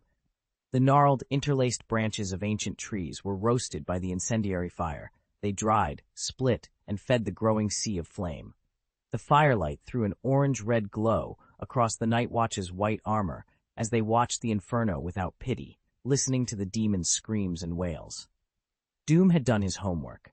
Drawing on teachings passed down from the ancient saints, he had deepened his knowledge of demons. Fire and steel were the most effective direct weapons against them. Demons, embodiments of decay and disease, walking scourges that carry plagues, were especially vulnerable. From the earliest times, heat and flame have been nature's enemies of infection. As the master of rot, recoils from fire. That fear is even woven into the god's very concept, and the demons and pestilences spawned from its consciousness instinctively dread the blaze above all else. A massive Jayas fire had set Nur's swamp ablaze, clearing a scorching path for the Night Watch to advance. A Lord of Change shrieked overhead. 9 greater demons formed a ring, their eyes burning with warp light. Each demon intoned a single syllable in concert, weaving a spell to call down a conceptual rain, a psychic downpour from the warp itself, meant to smother the blaze. They could not be allowed to succeed. GS did not fear ordinary rain. Chemical fires in the swamp would not be put out by water. But this was different. The Lord of Change sought to summon a metaphysical deluge that could alter the fire's very nature. Worse, he was safely inside the shield's range, wrapped in multiple layers of wards and barriers. Conventional attacks would bounce harmlessly off those protections. Doom watched without a twitch. He had prepared for sorcerous, psionic assaults. Before leaving the main defense territory, he had raided the old armory for relics designed to counter relentless psychic threats. From his belt, he produced a heavy, large-caliber pistol, plain and unadorned, notable only for the monstrous bore of its barrel. He handed the pistol to his guard, Harlan, and ordered him to fire. It wasn't cowardice that made him delegate the trigger. Doom's hands were simply too large to get a proper grip on the weapon. Harlan took the pistol with a smile. These relics, sealed away in the old armory, were the sort of things many a night watchman never even touched in all their years of service.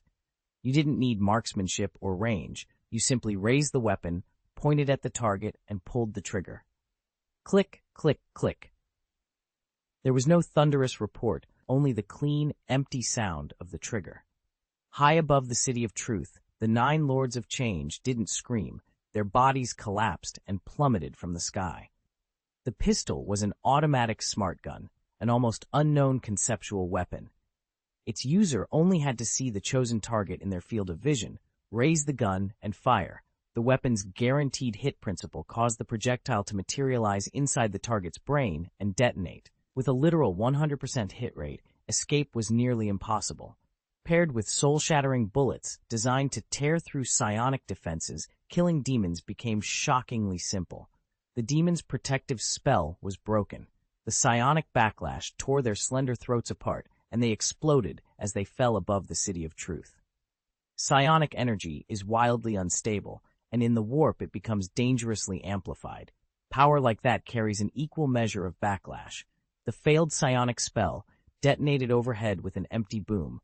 The shock rolled down and hit the priests who were concentrating on the barrier.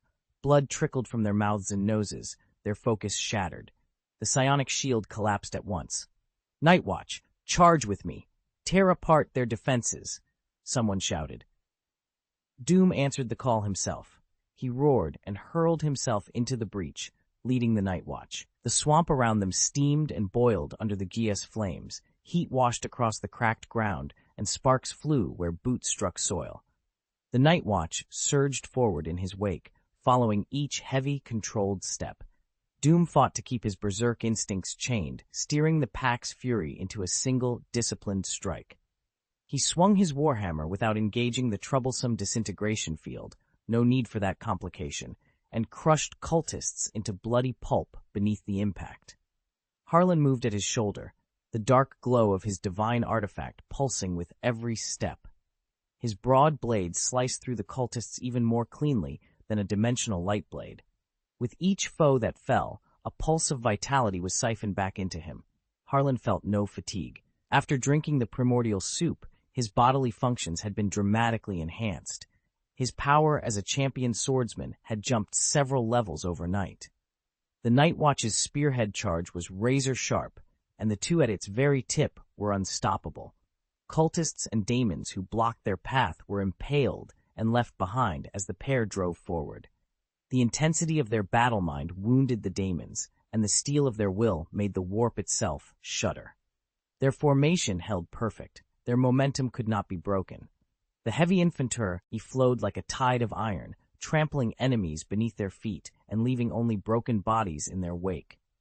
Weapons forged from null crystal proved devastating.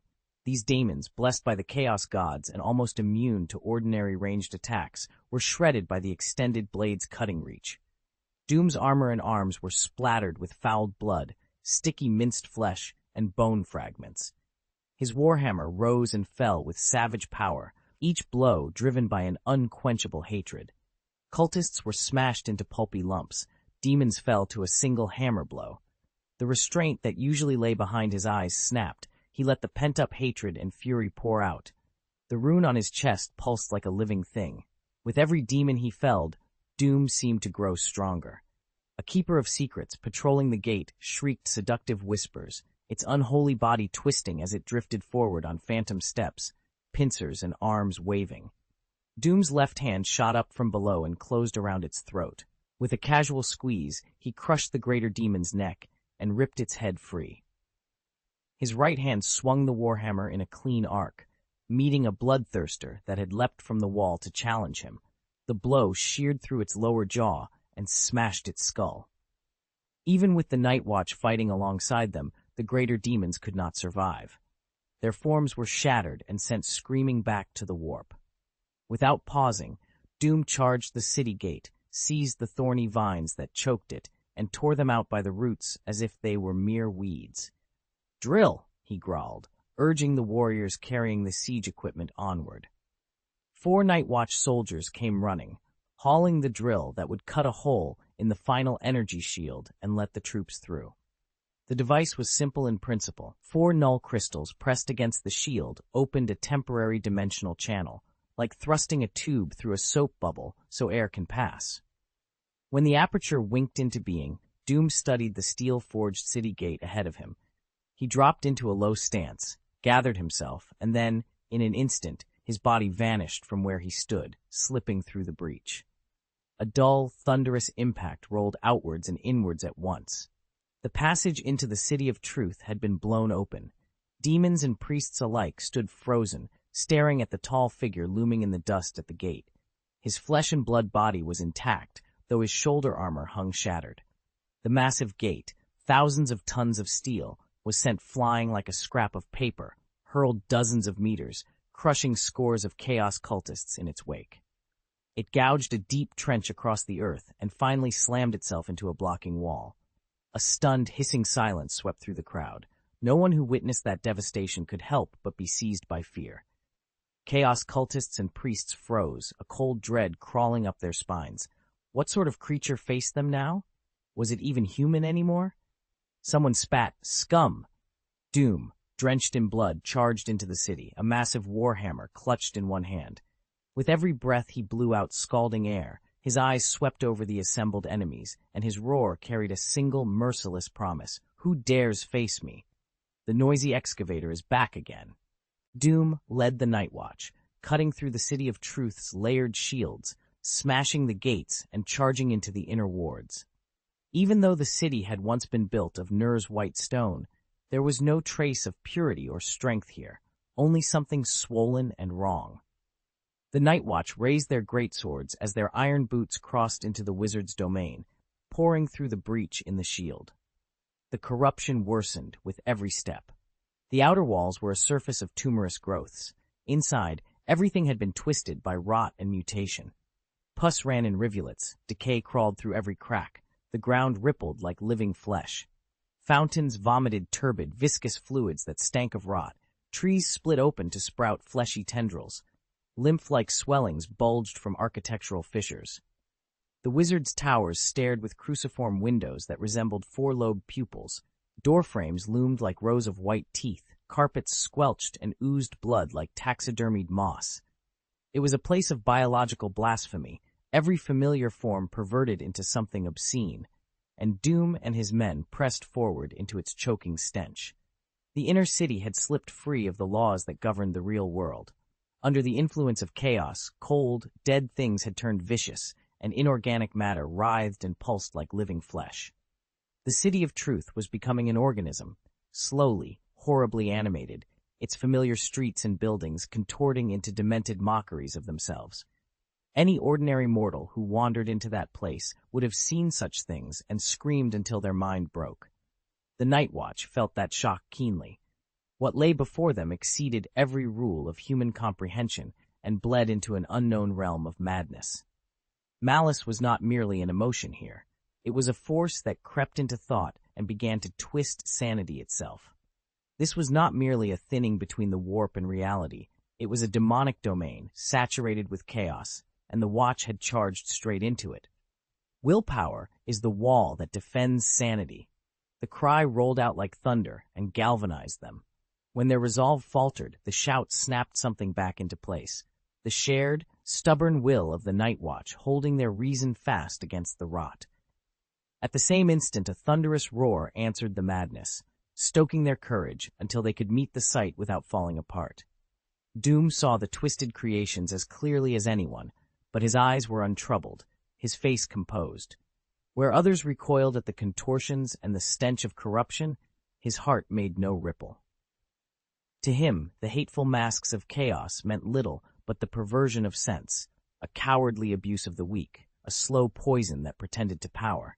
He ignored the spectacle of derangement and read instead the ugly truth beneath it. Nothing noble, nothing transcendent, only corruption and cruelty dressed up as inevitability. Doom's will could not be shaken. He strode forward with long, decisive steps. Where he planted his feet, chaos recoiled. Where his gaze fell, corruption stepped back 3 paces. The Night Watch awakened with a single roar, the wavering in their hearts banished, and fell in behind Doom, fearless, unhesitating. Their wills and auras seemed to link together, like separate bricks forming an invisible wall. They chanted the warrior's oath in unison. "We are Nur's sharp blade. We will cut down all enemies. We are Nur's steadfast bulwark. We will surely prevail."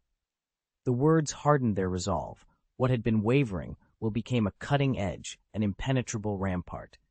The twisted horrors that had clouded their vision began to fade. The warriors could now see through chaos's lies and weaknesses. "You will not break our will. "Face our blades," they cried. United, the Night Watch turned on the demons, weapons leveled, ready to fight to the death. No elaborate orders were needed. They all understood the plan instinctively. If they could destroy the wizard's magic circles, the profane psychic energy would collapse and the demo, NS, would vanish. They broke into squads of 10, fell into tight battle formations, and began clearing the chaos cultists and demon legions around the breach. Human thralls, driven and commanded by demons, poured in from every direction, trying to hold the breach long enough to stop the Night Watch from widening their foothold. If the demons could keep that ground, the Night Watch would be caught in a dilemma, unable to press their advantage. The allied armies of the four gods had converged. Demon legions swelled together into a single, surging tide and pushed forward like a flood. At the front loomed the fat, bloated form of a great unclean one. The Night Watch's energy beams cut through its putrid flesh, but the rotting tissue stitched itself back together almost as fast as it was torn. The demons kept up the pressure, spraying gore across the field, blood and flecks of corrupted tissue that carried terrible supernatural pathogens, attacking at a microscopic level. Above the chaos, a Lord of Change beat its brilliant wings, raining Tzeentchian fire down from its fingertips. The unquenchable hellfire fell into the Night Watch ranks, eating through armor and turning flesh to ash. Khorne's blood-red host, led at the fore by a towering bloodthirster, advanced as a living tide, an ordered mass that seemed to exist beyond the laws of the physical world. They smashed against the Night Watch's white bulwark in a collision of extremes. Hellblades that drank warp fire clashed with light-forged blades shaped from other dimensions. Divine benedictions in the very fabric of the material universe rent at one another with every stroke.